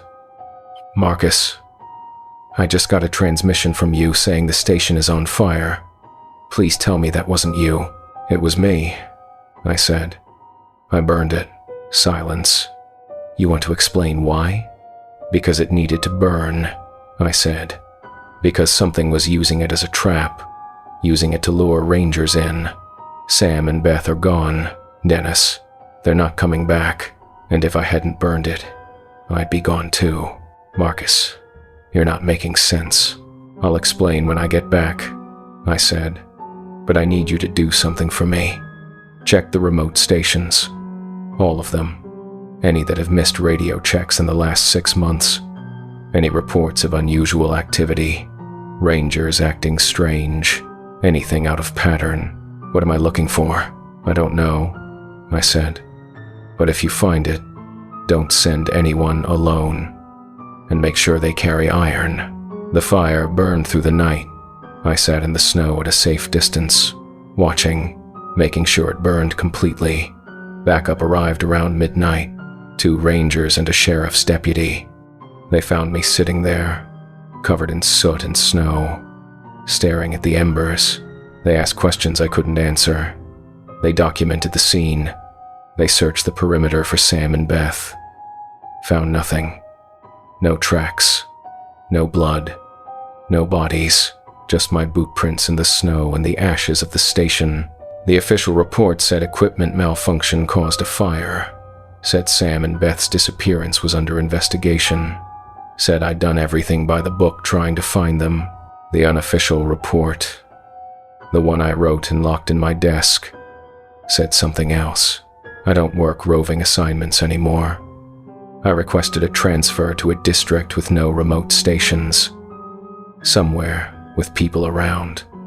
Somewhere I'm never alone. I replaced every piece of aluminum gear I had with iron. Knife, carabiner, tent stakes. People think I'm old-fashioned. They're right, but old-fashioned keeps you alive when modern doesn't. I check the ranger network sometimes, looking for patterns, stations that go dark, rangers who miss check-ins, reports of unusual behavior. I found 3 last month. Colorado, Montana, Oregon, all remote stations, all missed radio checks, all resolved with explanations that made sense on paper but felt wrong. I called each district, left anonymous tips, told them to check for iron, told them to burn the stations if they found anything wrong. 2 of them laughed me off. One of them called back a week later, said they'd sent a team to check the Montana station, found it abandoned, found a logbook with entries that hadn't been written yet, found a message carved into the table. It's learning us. They burned it. Just to be safe, they said. Smart move. Last week I got a call from Dennis. He's retiring. 40 years in the Forest Service and he's had enough. He said he keeps having dreams about the Powder River Station. Dreams where he's walking through the door and Sam and Beth are sitting at the table, smiling at him, asking him to stay, asking him to let them learn. He said in the dreams, their eyes are black, all the way through. I told him those aren't dreams. I told him it's still out there, in the forest, in the dark places, learning and waiting and calling to us in voices we trust. He said he knows. That's why he's retiring. I probably should too. But someone needs to watch for the patterns. Someone needs to know what to look for. Someone needs to be ready to burn it down when it shows up again, because it will show up again. It's patient. It has time.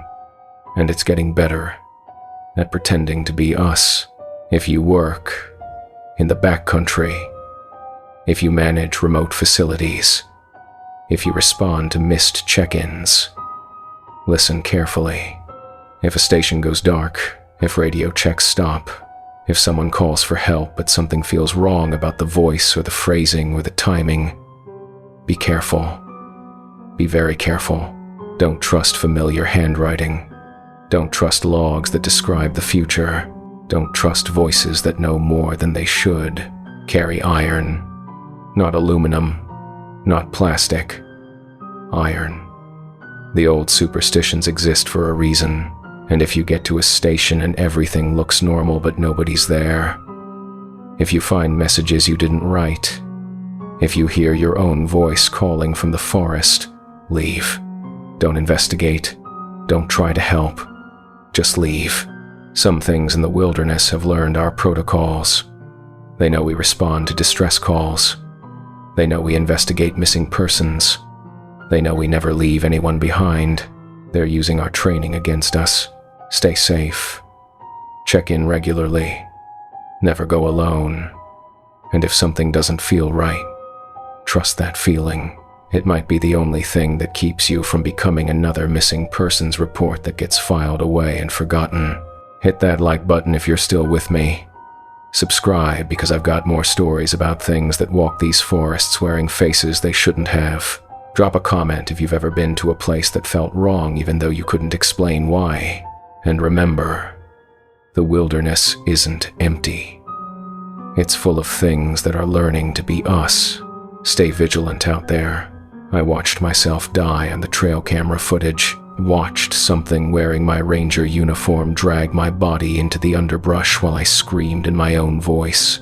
And the timestamp said it would happen in 42 hours at this exact location. And when I looked up from the camera screen, I saw fresh drag marks in the leaves leading into the forest that weren't there 5 minutes ago. But let me start 3 days earlier, because understanding how I got to that moment might be the only thing that saves someone else from making my mistakes. Understanding the pattern might be the only defense we have against something that can reach through time and make sure its prey walks right into the trap. My name is Owen Fletcher. I'm 26 years old and I've been a wilderness ranger with the Superior National Forest in Minnesota for exactly 8 months and 13 days. This is my first full season. I came into this job fresh out of a forestry degree, full of excitement about protecting wilderness and helping people and doing meaningful work. I thought the hardest parts would be lost hikers and bear encounters and maybe the occasional wildfire. I was so goddamn naive. The Boundary Waters Canoe Area Wilderness is the heart of my district. Over 1 million acres of lakes, forests, and rivers that stretch all the way to the Canadian border.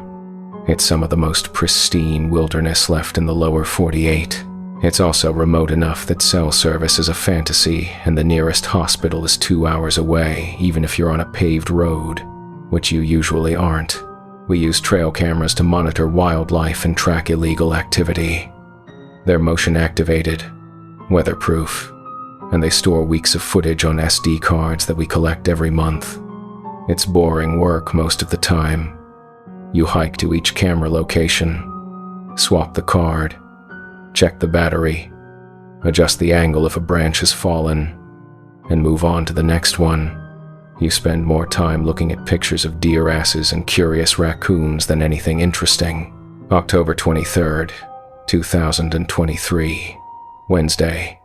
I was assigned to check the Northern Circuit, 8 cameras spread over about 20 miles of trails and portages. It was late enough in the season that the fall colors were mostly gone. Just bare branches and brown leaves and that particular kind of gray sky that tells you winter is coming whether you're ready or not. I started at dawn, packed for a long day. Water, food, extra batteries, my data tablet for reviewing footage in the field, the usual gear. The first 3 cameras were routine. Deer, a black bear with cubs from 2 weeks ago, a couple of kayakers who'd taken a wrong portage and ended up bushwhacking back to the trail. Normal stuff. Camera 4 was where things started to feel wrong. It was positioned on the Angleworm Lake Trail, covering a narrow section where the path runs between a rock face and a steep drop to the water. Good spot for a camera because everything funnels through there. Animals, people, anything moving on that trail has to pass that point. I swapped the SD card and sat down on a flat rock to review the footage. The camera had captured the usual parade of wildlife. Deer, porcupine, a red fox that stopped and stared directly at the lens like it knew it was being watched. Then, dated October 25th at 2:37 p.m., 43 hours in the future from when I was sitting there, I saw myself. I was walking past the camera, moving fast, looking behind me every few steps. My uniform was torn, my face was scratched and bleeding. I was limping badly on my right leg. And I was holding something in my hand. My radio, I thought. Except I was just staring at it like I didn't know what it was or how to use it. The footage showed me stumble, catch myself on a tree, look directly at the camera with an expression of absolute terror, and then keep moving off frame. 10 seconds of footage. 10 seconds that showed me injured and running from something 2 days in the future. I sat there staring at the screen, my brain trying to process what I'd just seen. It had to be a malfunction. Had to be. Trail cameras glitch sometimes. Corrupted files. Weird timestamps. Artifacts that look like things that aren't there. except the image quality was perfect. The lighting was consistent with late afternoon. The date stamp was clear and unambiguous. October 25th, 2:37 p.m. 43 hours from now. I checked the camera. No damage. No signs of tampering. Battery at 87%. Everything functioning normally. I pulled out my radio and called my supervisor, a woman named Rachel who'd been patient with me so far but was clearly waiting for me to screw up badly enough to justify her skepticism about hiring someone so green. "Rachel, this is Owen. I've got something weird on camera 4. Define weird," she said. Her voice had that tone that said she was already preparing to be unimpressed.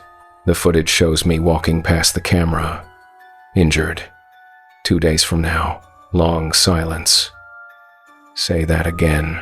The timestamp says October 25th at 14:37 hours. It shows me moving past this location. I'm hurt. I'm running from something. Owen. Cameras don't record the future. I know that. But I'm looking at footage of myself from 2 days from now. It's a corrupted file. Timestamp's wrong. You probably walked past that camera during setup last month and forgot. I didn't set up this camera. I've never been to this exact spot before today. Another pause. Bring me the card when you finish the circuit. We'll look at it in the office. Could be someone messing with you. Editing footage. Swapping cards. Don't jump to conclusions. Copy that, I said. But I didn't believe it was a prank. The look on my face, in that footage, that was real fear, real pain, real terror. I kept moving. Camera 5 was 2 miles north, on a ridge overlooking Whiskey Jack Lake. I swapped the card, sat down, started reviewing footage. Same thing. October 25th, 3:52 p.m. Me again. Moving through frame, but this time I was in worse shape. My right leg was dragging. My uniform shirt was soaked with blood from a wound I couldn't see.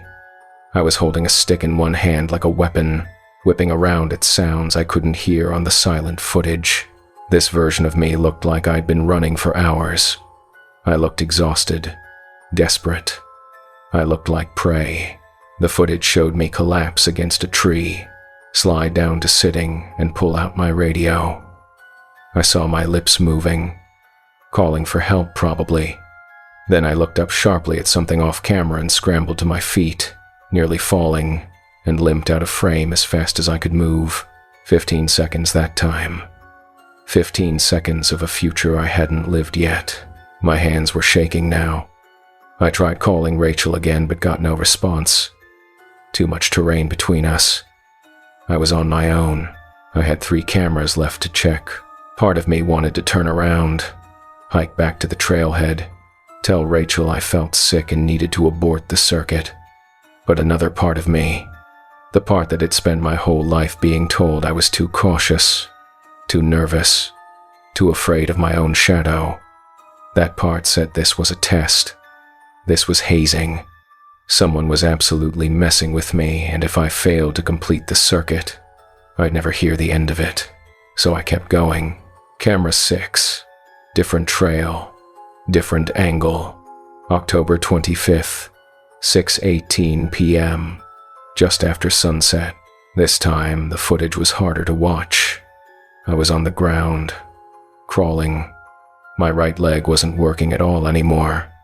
I was dragging it behind me, using my arms to pull myself forward. The camera had infrared for night vision, and my eyes reflected back white and wide and animal in the dim light.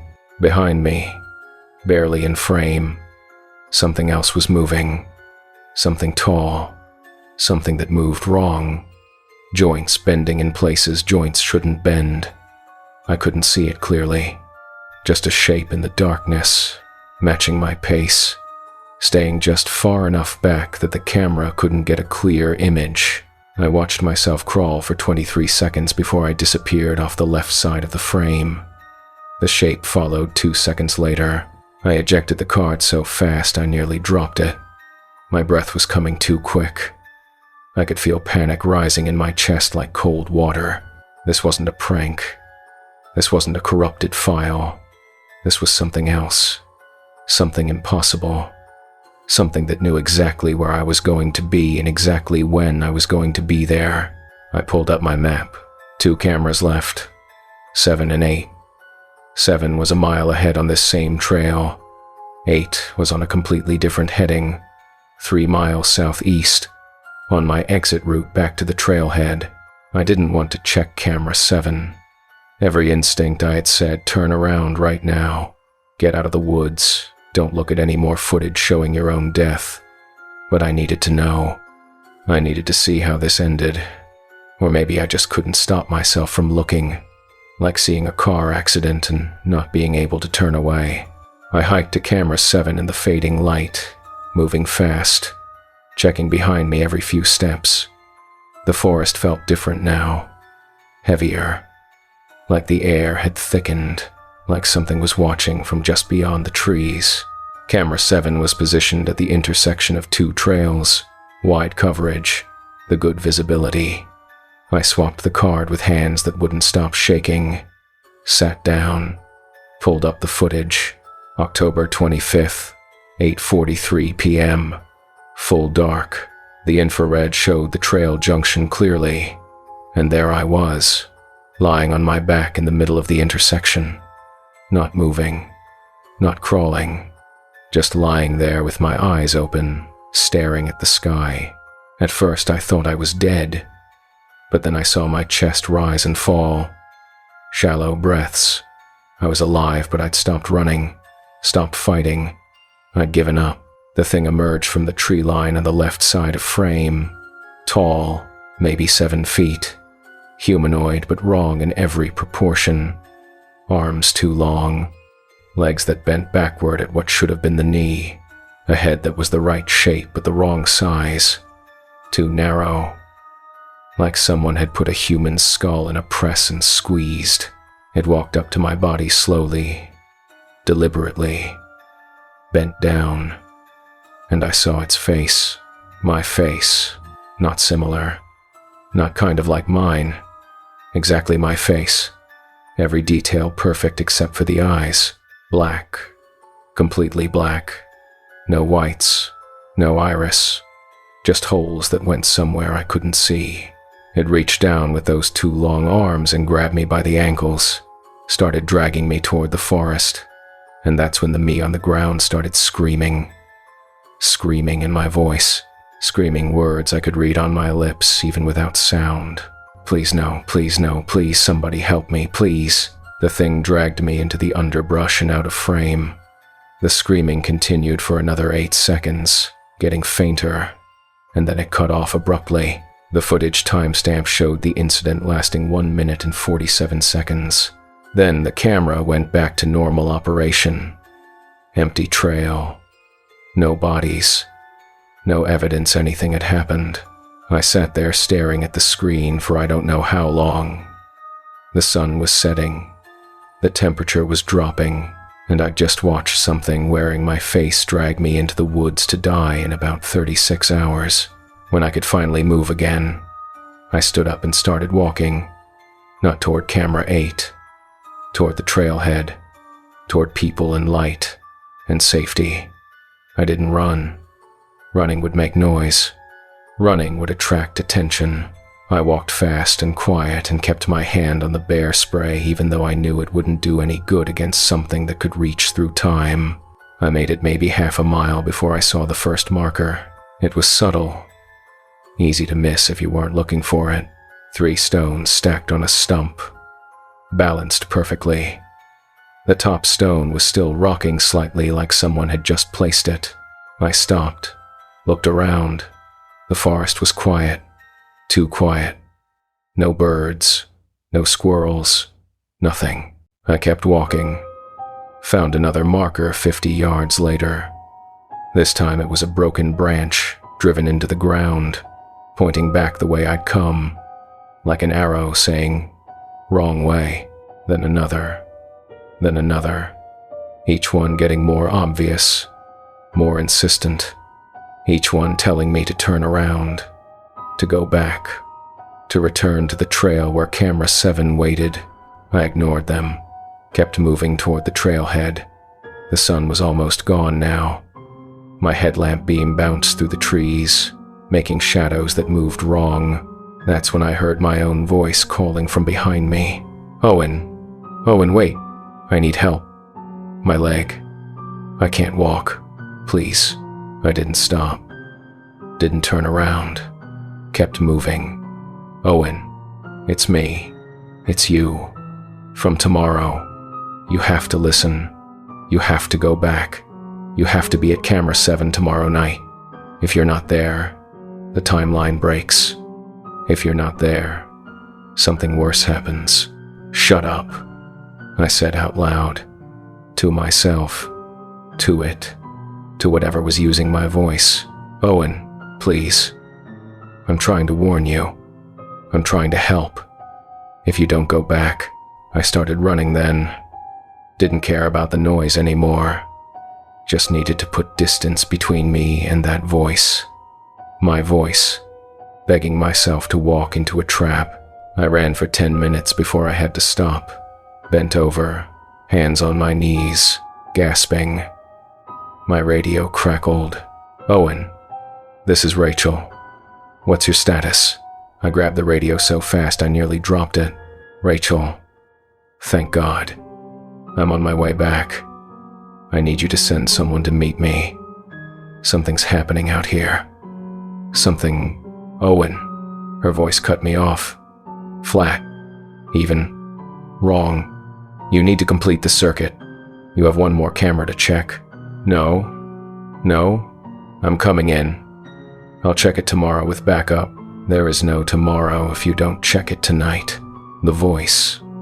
It sounded like Rachel, but underneath it was something else. An echo. A harmonic that human vocal cords couldn't produce. Who is this? I asked. This is Rachel, your supervisor. And I'm ordering you to complete your assigned task. Prove you're Rachel. Tell me something only she would know. Silence. Then, you're making a mistake, Owen. You're supposed to be at camera 7 in 36 hours. The footage shows it. It has to happen. If it doesn't happen, we can't protect you from what comes next. I turned the radio off, threw it on the ground, kept running. The trailhead appeared through the trees like a miracle. My truck sat alone in the gravel parking area, exactly where I'd left it. I'd never been so happy to see that beat-up Forest Service phone 150 inches my life. I fumbled with the keys, got the door open, threw myself inside and locked the doors, started the engine. The dashboard clock read 7:43 p.m. I'd been in the woods for almost 14 hours. I drove too fast on the forest roads, not caring about the washboard rattling my teeth. Just needed to get to pavement, get to town, get to somewhere with people and electricity and cell phone service. I made it to the ranger station by 8:30. Rachel's car was in the lot, lights on inside. I parked and sat for a moment, trying to decide if I should go in or just keep driving to the nearest police station. The station door opened. Rachel stepped out. She looked normal, tired, annoyed, human. Owen? What the hell? You were supposed to check in 2 hours ago. I got out of the truck slowly, watching her, looking for signs, black eyes, wrong proportions, anything that would tell me this wasn't really her. I need to show you something, I said. The footage from the cameras. Something impossible. She sighed. Come inside. Show me. We went into her office. I pulled out the SD cards, loaded them onto her computer, pulled up the footage from camera 4. The file was blank. No timestamp. No video. Nothing. Must be corrupted, Rachel said. No. I watched it. I saw myself. 2 days from now, Owen. You've been in the woods for 14 hours. You're exhausted. Sometimes our brains do funny things when we're tired. I pulled up camera 5, blank. Camera 6, blank. Camera 7, blank. Every file that had shown me running, injured, dying, gone, erased, like they'd never existed. This isn't possible, I said. I watched those files. I know what I saw. Rachel put a hand on my shoulder. Go home. Get some sleep. We'll talk tomorrow. I drove home in a daze. My apartment had never felt safer. I locked the doors, checked the windows, turned on every light, sat on my couch with a kitchen knife in my lap and didn't sleep. October 24th came and went normally. I called in sick, didn't leave the apartment, didn't answer calls from Rachel, just waited. October 25th, the day from the footage, 2:37 p.m. was when the first clip showed me passing camera 4, injured and running. I was safe in my apartment. The timeline was broken. The footage wouldn't come true. At 2:45 p.m., someone knocked on my door. I looked through the peephole. It was me, standing in the hallway, wearing my uniform, covered in scratches and blood, looking exactly like I'd looked in the camera footage. Let me in, my voice said from the other side of the door. Please, it's following me. It's right behind me. You have to let me in. You're not real, I said. I'm you from the trail. I'm you from the timeline that's trying to happen. You broke the pattern. You weren't where you were supposed to be. Now it's confused. Now it's coming here instead. Go away. Owen, listen to me. The cameras didn't show the future. They showed the plan. Its plan.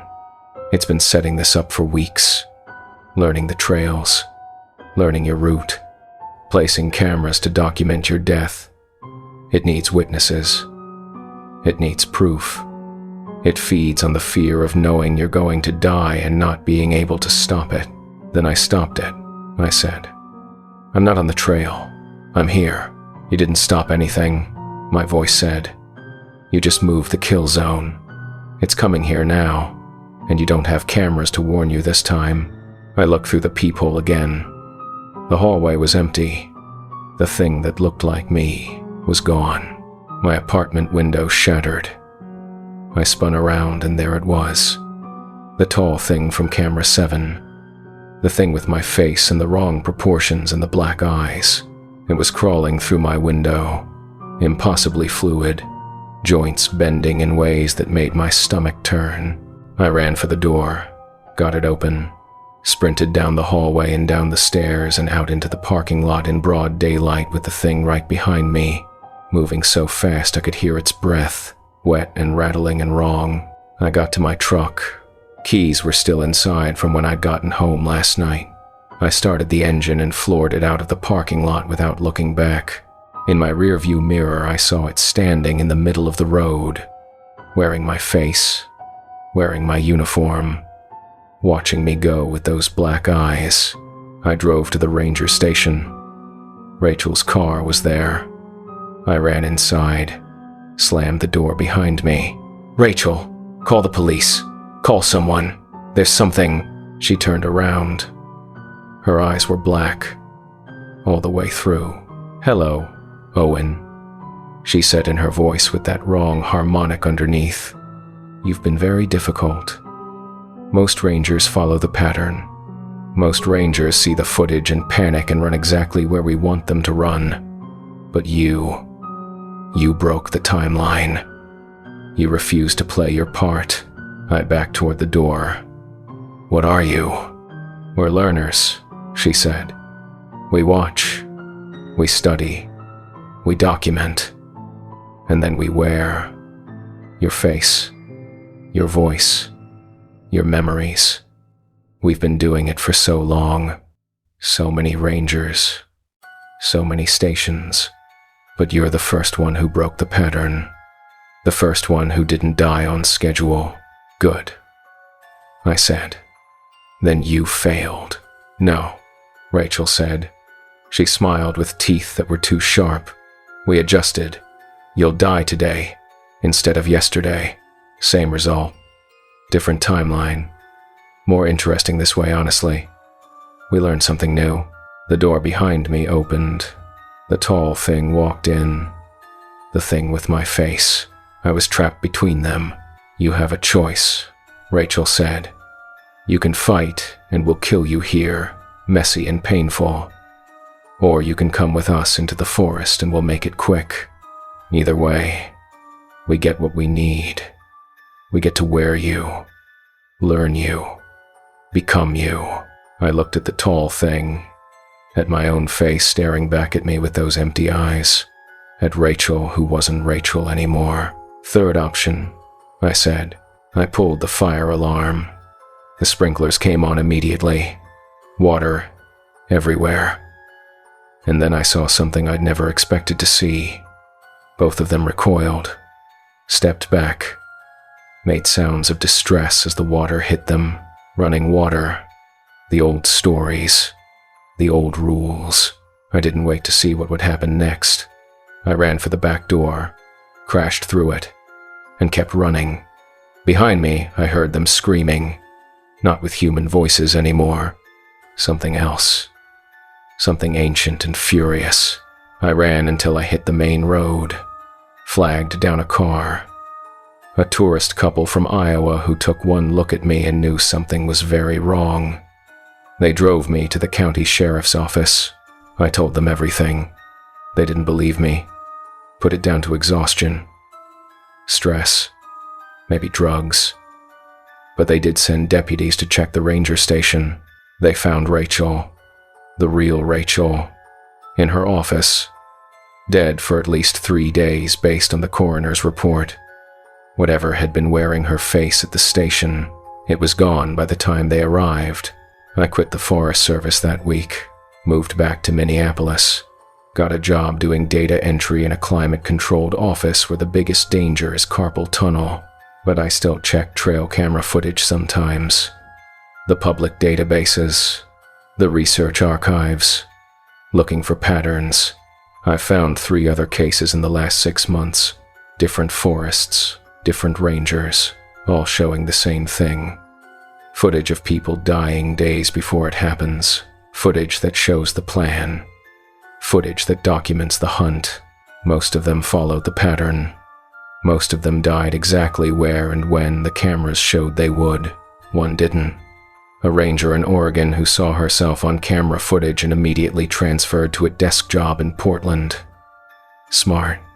She survived by refusing to play. I tried to contact her. She didn't respond. But I understand. Some things you survive by never talking about them again, never acknowledging they happened, never giving them power by speaking their names. But I'm telling this story because someone needs to.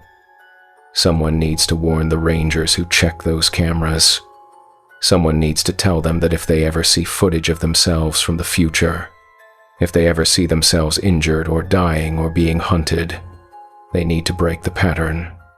Change the timeline. Refuse to be where the footage says they'll be. Don't follow the plan. Don't complete the circuit. Don't go back for one more camera. Just leave. Walk away. Quit if you have to, because those cameras aren't documenting the future. They're documenting the hunt. And if you play your part, if you go where you're supposed to go when you're supposed to be there, you'll die exactly as planned. The thing in the woods is patient. It sets elaborate traps. It uses our own tools against us. It learns our patterns and exploits our protocols and turns our dedication to duty into the rope we hang ourselves with. I survived because I broke the rules. Because I refused to complete my assignment. Because I chose to be a coward instead of a corpse. And I'd make that choice again. Every time. If you work with trail cameras, if you monitor wildlife, if you're ever reviewing footage and see something impossible, trust your instincts. Don't rationalize it away. Don't assume it's a glitch or a prank or exhaustion playing tricks. If you see yourself on that footage, if you see yourself dying, change the pattern, break the timeline, be somewhere else, be anywhere else. The thing that hunts these forests is smarter than us. It plans better than us. It has patience we can't match. But it needs us to follow the plan. It needs us to play our parts. Refuse. Survive. Walk away. Hit that subscribe button if you want more stories from people who escaped the things that shouldn't exist. Drop a comment if you've ever seen something on a trail camera you couldn't explain. And remember, sometimes the most important thing you can do is break the rules and run. Stay safe out there. And check your cameras carefully, because something might be checking you back. Brett died 6 weeks ago in these woods. We found his blood, his gear, everything but a body. So when he grabbed my wrist with a grip cold as frozen meat and whispered, "I need you to stop walking toward the trailhead, Liam. I need you to follow me deeper." I knew the thing wearing my best friend's face had been patient enough to learn everything about him, except how warm a living hand should feel. Let me tell you how I got here, because the sequence matters. Because if you work search and rescue, if you respond to missing persons, if you ever get a call from someone who's supposed to be dead, you need to know what I learned. You need to know what's waiting in the forests for people who care too much to give up on their friends. My name is Liam Torres. I'm 33 years old and I've been a search and rescue coordinator with the Apache Sitgreaves National Forest in Arizona for 9 years. It's not glamorous work. Mostly it's teaching tourists that hiking in 100-degree heat without water is a bad idea. Sometimes it's hauling out sprained ankles and broken legs. And sometimes, rarely, but sometimes, it's searching for people who went into the wilderness and never came back out. Brett Holloway was my best friend. We'd worked together for 7 years, partnered on hundreds of rescues, saved lives together, nearly died together twice. He was 35, built like a linebacker, had a laugh that could fill a room. He knew the Apache Sitgreaves better than anyone I'd ever met, could navigate by stars, by landmarks, by the smell of the air. He was the guy you wanted with you when things went sideways. On January 28th, 2024, Brett went into the Blue Range wilderness for what should have been a routine 3-day solo patrol. He was checking conditions on the KP Trail, a remote section that sees maybe a dozen hikers a year. He had a satellite phone, an in-reach communicator, all the right gear. He checked in the first night right on schedule. We never heard from him again. When he didn't check in on day 2, we assumed equipment failure. Day 3, we started to worry. Day 4, we launched a full search operation. I led the team personally. 46 people, 3 helicopters, dogs, thermal imaging, everything we had. We found his camp on day 6. The tent was shredded, long tears through the fabric, like something with claws had methodically ripped it open. His sleeping bag was soaked with blood, arterial spray on the tent walls, more blood in the dirt, drag marks leading into dense brush, and then nothing. The trail went cold 50 yards from camp. No body, no tracks, just blood and torn equipment and a silence in the forest that felt wrong. We searched for 2 more weeks, expanded the radius, checked every drainage, every canyon, every cave system within 10 miles. Found nothing. The official determination was animal attack, most likely a bear or mountain lion, with the body carried off and consumed. It happens. Not often, but it happens. We held a memorial service on February 23rd. His parents came down from Flagstaff. His sister spoke. I couldn't. I stood at the back and tried to process the fact that my best friend was gone and I'd never even gotten to say goodbye. Never gotten to recover his body. Never gotten closure. I took 2 weeks off after that. Stayed home. Didn't answer calls. Tried to figure out if I could keep doing this job, knowing that sometimes we don't bring people home. Sometimes we just find their blood and move on. March 20th. I'd been back at work for 3 days, doing paperwork, avoiding the field. Around 2 in the afternoon, the radio on my desk crackled to life. Liam. Liam. Can you hear me? It's Brett. I'm hurt. I need help.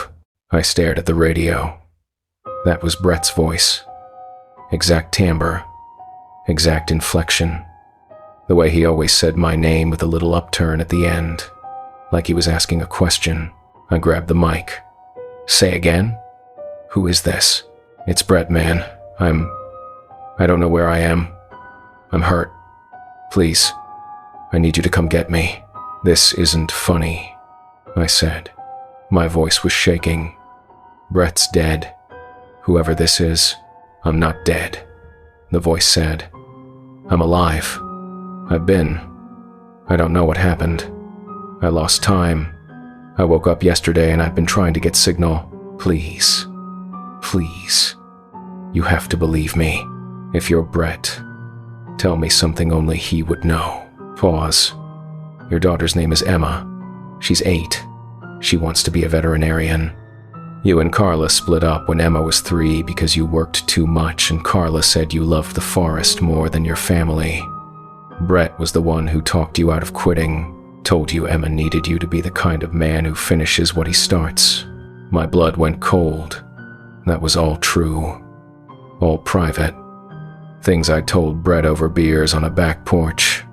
Things I'd never said to anyone else. Where are you? I asked. I don't know. I've got a GPS reading, but my inReach is damaged. Let me read you the coordinates. He rattled off numbers. I wrote them down with a hand that wouldn't stay steady. The coordinates put him about 18 miles northeast of where we'd found his camp. Deep wilderness. Rough terrain. Sit tight, I said. I'm coming. How bad are you hurt? My leg. I think it's broken. I can't walk. And Liam, there's something out here. Something that's been watching me.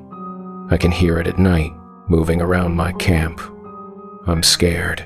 I'm coming, I said again. 2 hours. Maybe 3. Stay on the radio. Keep talking to me. I grabbed my pack, already loaded for emergency response. Threw in extra medical supplies. A litter for evacuation. Sat phone. Flares.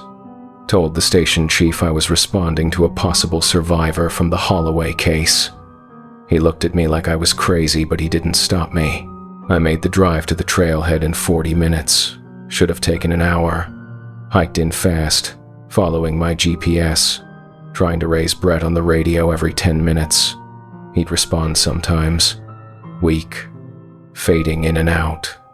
Always saying he was okay. Still there. Waiting. The terrain got rougher as I went deeper. This was old country. The kind where the pines grow so thick you can't see sky. The undergrowth was dense manzanita and scrub oak, the ground rocky and uneven. No established trails out here, just game paths and your own sense of direction. I reached the coordinates at 4:30 p.m. The sun was starting to slant low, throwing long shadows through the trees, and there was Brett. He was sitting with his back against a ponderosa pine, his right leg stretched out in front of him at a bad angle. He wore the same clothes he'd been wearing 6 weeks ago. Forest Service uniform, now torn and filthy. His face was thinner. He had a beard growing in. He looked exhausted. Liam, he said when he saw me. His voice cracked. Thank God. I thought no one was coming. I ran to him, dropped my pack, knelt down beside him. Jesus, Brett, we thought you were dead. We found your camp. All that blood, I don't remember, he said. I remember setting up my tent that first night. I remember hearing something outside. And then, nothing. I woke up yesterday, right here. My leg was already broken. I don't know what happened to the 6 weeks in between. I pulled out my medical kit, started assessing his leg. The break was bad. The compound fracture of the tibia, bone visible through torn skin. The wound was infected, red and swollen, weeping pus. This should have killed him. A break like this, untreated for 6 weeks in the wilderness. He should have died from infection, or shock or exposure. How are you still alive? I asked. I don't know, Brett said. I really don't know. I radioed for a helicopter extraction. No signal. Too much terrain between us and the repeater towers. We'd have to hike out to a clearing where they could reach us. Can you walk? I asked. No. I tried. I can't put any weight on it. Okay. I brought a litter. I can drag you most of the way, but there are sections where it's going to be rough. It's going to hurt. I don't care, Brett said. I just want to go home. I unfolded the litter, got him positioned on it, strapped him in. The whole time, I was watching him, looking for signs. Something felt wrong, but I couldn't name it. He looked like Brett, sounded like Brett. Knew things only Brett would know, but something was off. We started moving. I pulled the litter, following my GPS track back toward the trailhead. Brett was quiet at first, then he started talking. What happened to my camp? He asked. You said you found blood. A lot of blood, I said. Your tent was shredded. It looked like an animal attack. Was there a body? No. We searched for 2 weeks. Never found anything. So you thought I was dead? Yeah. We had a memorial service. Your parents were there. Your sister. Brett was quiet for a long time. Then, did you give up on me? The question hit like a punch. What? Did you give up on me? Did you stop looking? We searched for 2 weeks, Brett. We did everything we could. But you stopped. You decided I was dead and you stopped. That's not how it works. We can't search forever. There are protocols, resources, other people who need help. But I was alive, Brett said. His voice had changed. Harder, colder. I was out here, alone, hurt, and you gave up on me. I stopped pulling the litter, turned around. You know that's not fair. You know we did everything. Brett was smiling. Not his normal smile. Something wider. Something that showed too many teeth. I know, he said. I'm sorry. That wasn't fair. I'm upset. I'm confused. I don't know what happened to me. It's okay, I said. But it wasn't okay. Something about that smile made my skin crawl. We kept moving. The sun was getting lower. I wanted to be at the trailhead before dark. Wanted to be out of these woods. Wanted to get Brett to a hospital and let doctors figure out how he'd survive the impossible. We'd gone maybe a mile when Brett spoke again. Do you remember that time we got lost on the Mogollon Rim? That winter storm that came out of nowhere? Yeah, I said. 3 years ago. We had to shelter under an overhang for 2 days. You told me about Emma. About how you missed her birthday because you were on a rescue. You cried. I remember. You said you'd give anything to be a better father. You said the forest was like a drug and you couldn't quit it even though it was destroying your family. Brett, why are you bringing this up? Just remembering. Just making sure I remember everything right. Want to make sure I'm still me. We kept hiking. My unease was growing with each step. The way he was talking, it was like he was testing himself. Making sure his memories aligned. Making sure he could pass as Brett. The sun touched the horizon. The forest filled with that deep blue twilight that makes everything look unfamiliar. I pulled out my headlamp, clicked it on.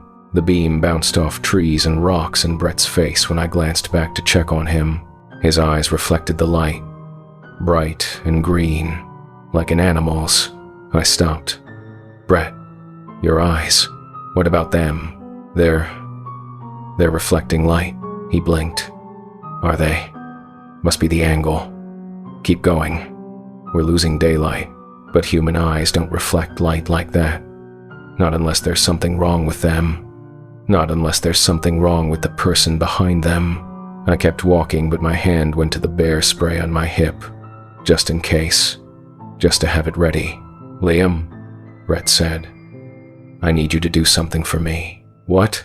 I need you to stop walking toward the trailhead. I stopped, turned around. What did you say? Hey, we're going the wrong way, Brett said. His voice was calm, even. Wrong. We need to go back. We need to go deeper. There's something I need to show you. Nor, Brett, we're going to the trailhead. We're getting you to a hospital. No, he said. We're not. We're going back. Into the forest. Where it's quiet. Where no one will interrupt. Interrupt what? Brett smiled. That too wide smile. The learning. I've been studying Brett for 6 weeks. Learning his voice. His memories. His patterns. I'm very good at it now. But there's one thing I couldn't learn from him. One thing I could only learn from you. What are you? I asked. I'm what happens when prey becomes too hard to catch, Brett said. When you things started carrying weapons and walking in groups and building walls. We adapted. We learned to be patient. We learned to study. We learned to become what you trust. And Brett trusted you more than anyone. Which means if I can be Brett well enough to fool you, I can fool anyone. The thing that looked like Brett started to sit up. The straps on the litter shouldn't have allowed that, but they stretched like they were made of rubber instead of nylon. His broken leg bent in the middle, in places where there was no joint, and he stood up. Brett died 6 weeks ago, the thing said. He lasted 3 days, screaming mostly, begging, trying to bargain, offering me anything if I'd just let him go. But I needed time to learn him, time to wear his shape, time to practice his voice. Where's his body? I asked. I ate most of it, the thing said casually. Bones are in a ravine about 4 miles from here. You'll never find them. That forest is very good at keeping secrets. I pulled the bear spray, aimed it at the thing's face. Stay back. It laughed. Brett's laugh. Perfect in every way except it went on too long. That won't work. Brett tried that too. Emptied a whole can in my face. I barely noticed. Then what do you want? I asked. I told you. I want you to come with me. Deeper into the forest. I need to learn you too. Brett's memories of you are good, but they're not complete. I need to know how you think, how you move, what scares you, what makes you give up. The thing that wore Brett's face took a step toward me. His movements were more fluid now, less human, joints bending in ways that shouldn't be possible. And when I'm done learning you, it continued, I'll walk out of these woods wearing your face. I'll go to your station. I'll work your job. I'll visit Emma on weekends. No one will know the difference.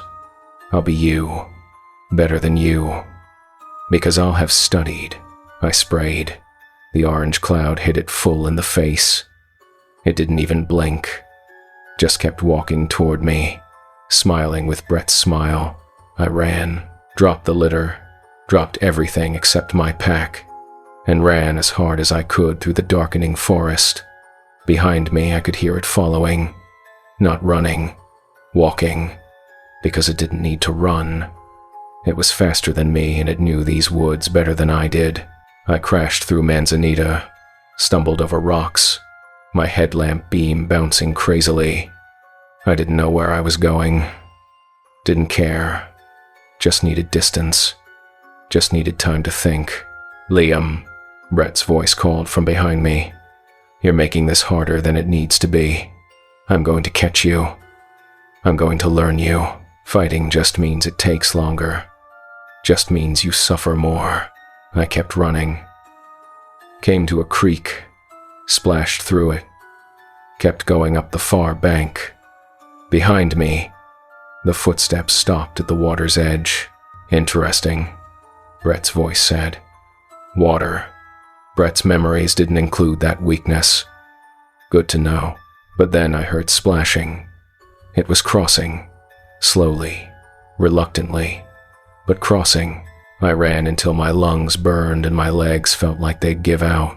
Came to a rocky outcrop and scrambled up it, pulling myself up hand over hand. Maybe I could get high enough that it couldn't follow. Maybe I could find a place to hide. I made it to a ledge about 20 feet up. Flat space. Room to breathe. I turned off my headlamp and pressed myself against the rock, trying to quiet my breathing, trying to listen. For a long time, nothing. Just whined in the pines and my own heartbeat pounding in my ears. Then I heard it climbing. Smooth and easy. Like gravity was a suggestion it chose to ignore. I looked down and saw it coming up the rock face. Fingers finding holds that shouldn't exist. Moving like a spider. It reached the ledge. Stood there in the darkness. I could see its outline against the slightly lighter sky. You can't run from me, it said in Brett's voice. I can track you anywhere. I can smell your fear. It's sweet. Like honey and copper. I had one option left. One thing it might not expect. I threw myself off the ledge, 20 feet down to rocky ground. I hit hard. Heard something crack in my ankle. Rolled and kept moving despite the pain shooting up my leg. Behind me, the thing made a sound of surprise and then anger. I limped as fast as I could. My ankle screamed with every step, but I didn't stop. Couldn't stop. Ahead, I saw lights. Distant, but real. The trailhead. People. Safety. Help! I screamed. Somebody help me. The lights got brighter. I heard voices. A dog barking. I crashed out of the tree line and into the parking area where a group of campers were setting up for the night. Call 911, I shouted. There's something in the woods. It's not human. I turned around. The tree line was empty. Nothing there. Just darkness and pines and silence.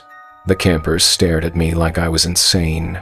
A man in his 40s with a concerned expression approached carefully. Hey, buddy, you okay? You look hurt. There was something. I said. Something that looked like my friend. But it wasn't him. It was, why don't you sit down? The man said. Let me call for help. You're hurt pretty bad. He pulled out his phone. I sat on the bumper of my truck, suddenly aware of how much pain I was in. My ankle was swelling. My hands were cut from the rocks. My uniform was torn. The sheriff's department arrived 20 minutes later. Then an ambulance. They took me to the hospital in Springerville. X-rays showed a fractured ankle, some broken ribs from the fall, severe exhaustion and dehydration. They asked what happened. I told them I'd gotten a false radio call claiming to be Brett Holloway. I'd followed coordinates into the wilderness and encountered something I couldn't explain. Something that looked human but wasn't. The deputy taking my statement was patient and professional. He wrote everything down. Then he said, very gently, that grief can do strange things to people. That sometimes when we lose someone close to us, our minds try to fill the void with things that aren't real. I didn't argue. What was the point? They released me 2 days later. I went home, took another week off work, tried to process what had happened. The thing was still out there. I knew it. Still wearing Brett's face, still learning, still preparing for the day it would walk out of those woods and take someone's place. I called Brett's parents, asked them questions only Brett would know the answers to. Things from his childhood, private memories, details that wouldn't be in any file or any conversation I'd ever had with him. I wrote them all down. Questions and answers. A test. A way to verify identity if something claiming to be Brett ever showed up. 3 weeks went by. I went back to work. Light duty. Desk work. No field operations. My ankle was healing, but I walked with a limp. Probably always would. On April 15th, Brett walked into the ranger station. He looked normal. Clean uniform. Fresh haircut. No beard. He smiled when he saw me. "Liam. Man, it's good to see you. I heard you got hurt. You okay?" Everyone in the station turned to stare. Jaws dropped. Someone said, "Holy shit. Is that Brett?" "Yeah," the thing said.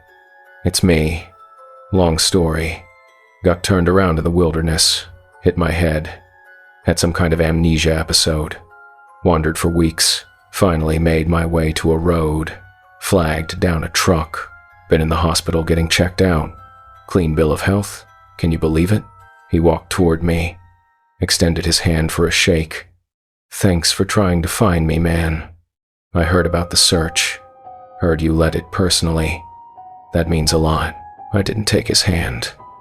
"What's your mother's maiden name?" Brett blinked. "What? Your mother's maiden name? Tell me." Anderson." "Why? That was correct. But it was public information. In his personnel file. What was the name of your first dog?" I asked. "Ranger," Brett said. He smiled. "Ironic, right? That's probably why I became one. Also correct. Also something I already knew. What did you bury in your backyard when you were 8 years old?" Brett's smile faltered. "What kind of question is that? Answer it." I don't remember burying anything. You told me once. Late night. Couple beers in. You said you buried a time capsule with your best friend. Letters to your future selves. You never dug it up. What was your friend's name?" Brett stared at me. His eyes were wrong. Too still. Too focused. "I don't remember that conversation," he said slowly. "Because it never happened," I said. "Because Brett never told me that story. Because I made it up right now to see if you'd claim to remember it." The station got very quiet. Everyone was watching now. "Liam, what are you doing?" Brett asked. "I just got back. I've been through hell. And you're... what? Interrogating me? You're not Brett," I said. "I don't know what you are. But you're not him." The thing's smile got wider. Showed too many teeth. "Prove it." Brett had a scar on his right shoulder blade. Knife wound from a training accident when he was 22. "Show us your shoulder." The thing that looked like Brett stood very still. Everyone in the station was watching now. Waiting. "Take off your shirt," I said. "Show us your shoulder. If you're really Brett, you'll have the scar." For a long moment, nothing happened. Then the thing's face did something strange. The smile stayed, but the eyes went dead. Flat. Empty. "I'm still learning," it said in a voice that was no longer quite Brett's. "I'm very good, but I'm not perfect yet. Give me a few more days. I'll be indistinguishable. I'll be better than him. Get out," I said. "Get out of this building, or I'm calling every law enforcement agency in the state and telling them there's something here that needs to be put down." The thing looked around the station, at all the faces staring at it, at all the people who now knew something was wrong. "This was supposed to be easy," it said. "Brett's memory said you'd be happy to see him alive. Said you'd welcome him back. Said you wouldn't ask questions. Brett underestimated me," I said. "Now get out." The thing turned and walked out the door. Calm. Unhurried. It got into a truck in the parking lot. Brett's truck, which had been in evidence storage, and drove away. We never saw it again. Not as Brett, anyway. But I hear things sometimes, reports from other forests, other states, rangers who went missing and then came back weeks later with stories that don't quite make sense, gaps in memory, strange behavior. And if you ask them the right questions, if you dig deep enough into their past, you'll find things they should know that they don't. Things they couldn't have forgotten unless they never knew them in the first place. The real Brett is dead. His bones are in a ravine somewhere in the Blue Range wilderness. I've gone looking 3 times. Haven't found them yet. Maybe I never will, but I know he's gone. And I know something else is out there now, learning, studying, preparing to take someone else's place. Someone's friend, someone's partner, someone's family member. And I know that the next time it tries, it'll be better. It'll ask more questions first. It'll learn deeper. It'll be harder to catch. I keep a list now. Questions only the real person would know. Private memories, secret fears, things that would never be in a file or a conversation with anyone else. I update it regularly. I share it with people I trust, and I tell them, if I ever go missing, if I ever come back after weeks in the wilderness with gaps in my memory and a story that doesn't quite add up, ask me the questions. All of them. Don't stop until you're sure, because I don't want to be the thing that walks out of the forest wearing my face. I don't want to be the thing that sits across from my daughter and pretends to be her father while something else looks out through my eyes and learns her patterns and waits for its moment. Stay safe out there. Ask the hard questions. Trust, but verify. And if someone you love comes back from the wilderness changed, if their eyes reflect light wrong, if their touch is too cold, if they know things they shouldn't and forget things they couldn't, maybe it's not them anymore. Maybe it's something else. Something that's been learning. If you work search and rescue, if you respond to missing persons, if you ever find someone alive who shouldn't be, verify their identity. Ask questions only they would know. Don't trust familiar faces just because they look right. Don't trust voices just because they sound right. The things in the wilderness have learned that we don't give up on our friends. They've learned that we'll come running when someone we love calls for help, and they're using that against us. Create a verification system with the people you love. Secret questions, private memories, things that could never be guessed or researched. Update them regularly, and promise each other that if one of you goes missing and comes back, you'll ask the questions before you celebrate the reunion. Because sometimes the thing that comes back isn't the person who left. Hit that subscribe button if you want to hear more stories from the dark places where things learn to be us. Comment if you've ever encountered someone who seemed wrong even though you couldn't explain why. And share this with anyone who works in the backcountry, because they need to know what's waiting out there. Stay vigilant. Ask questions. Trust your instincts. And remember, when something comes back from the wilderness, make sure it's really them before you let it into your life, because some things are very good at pretending, and they're getting better every day.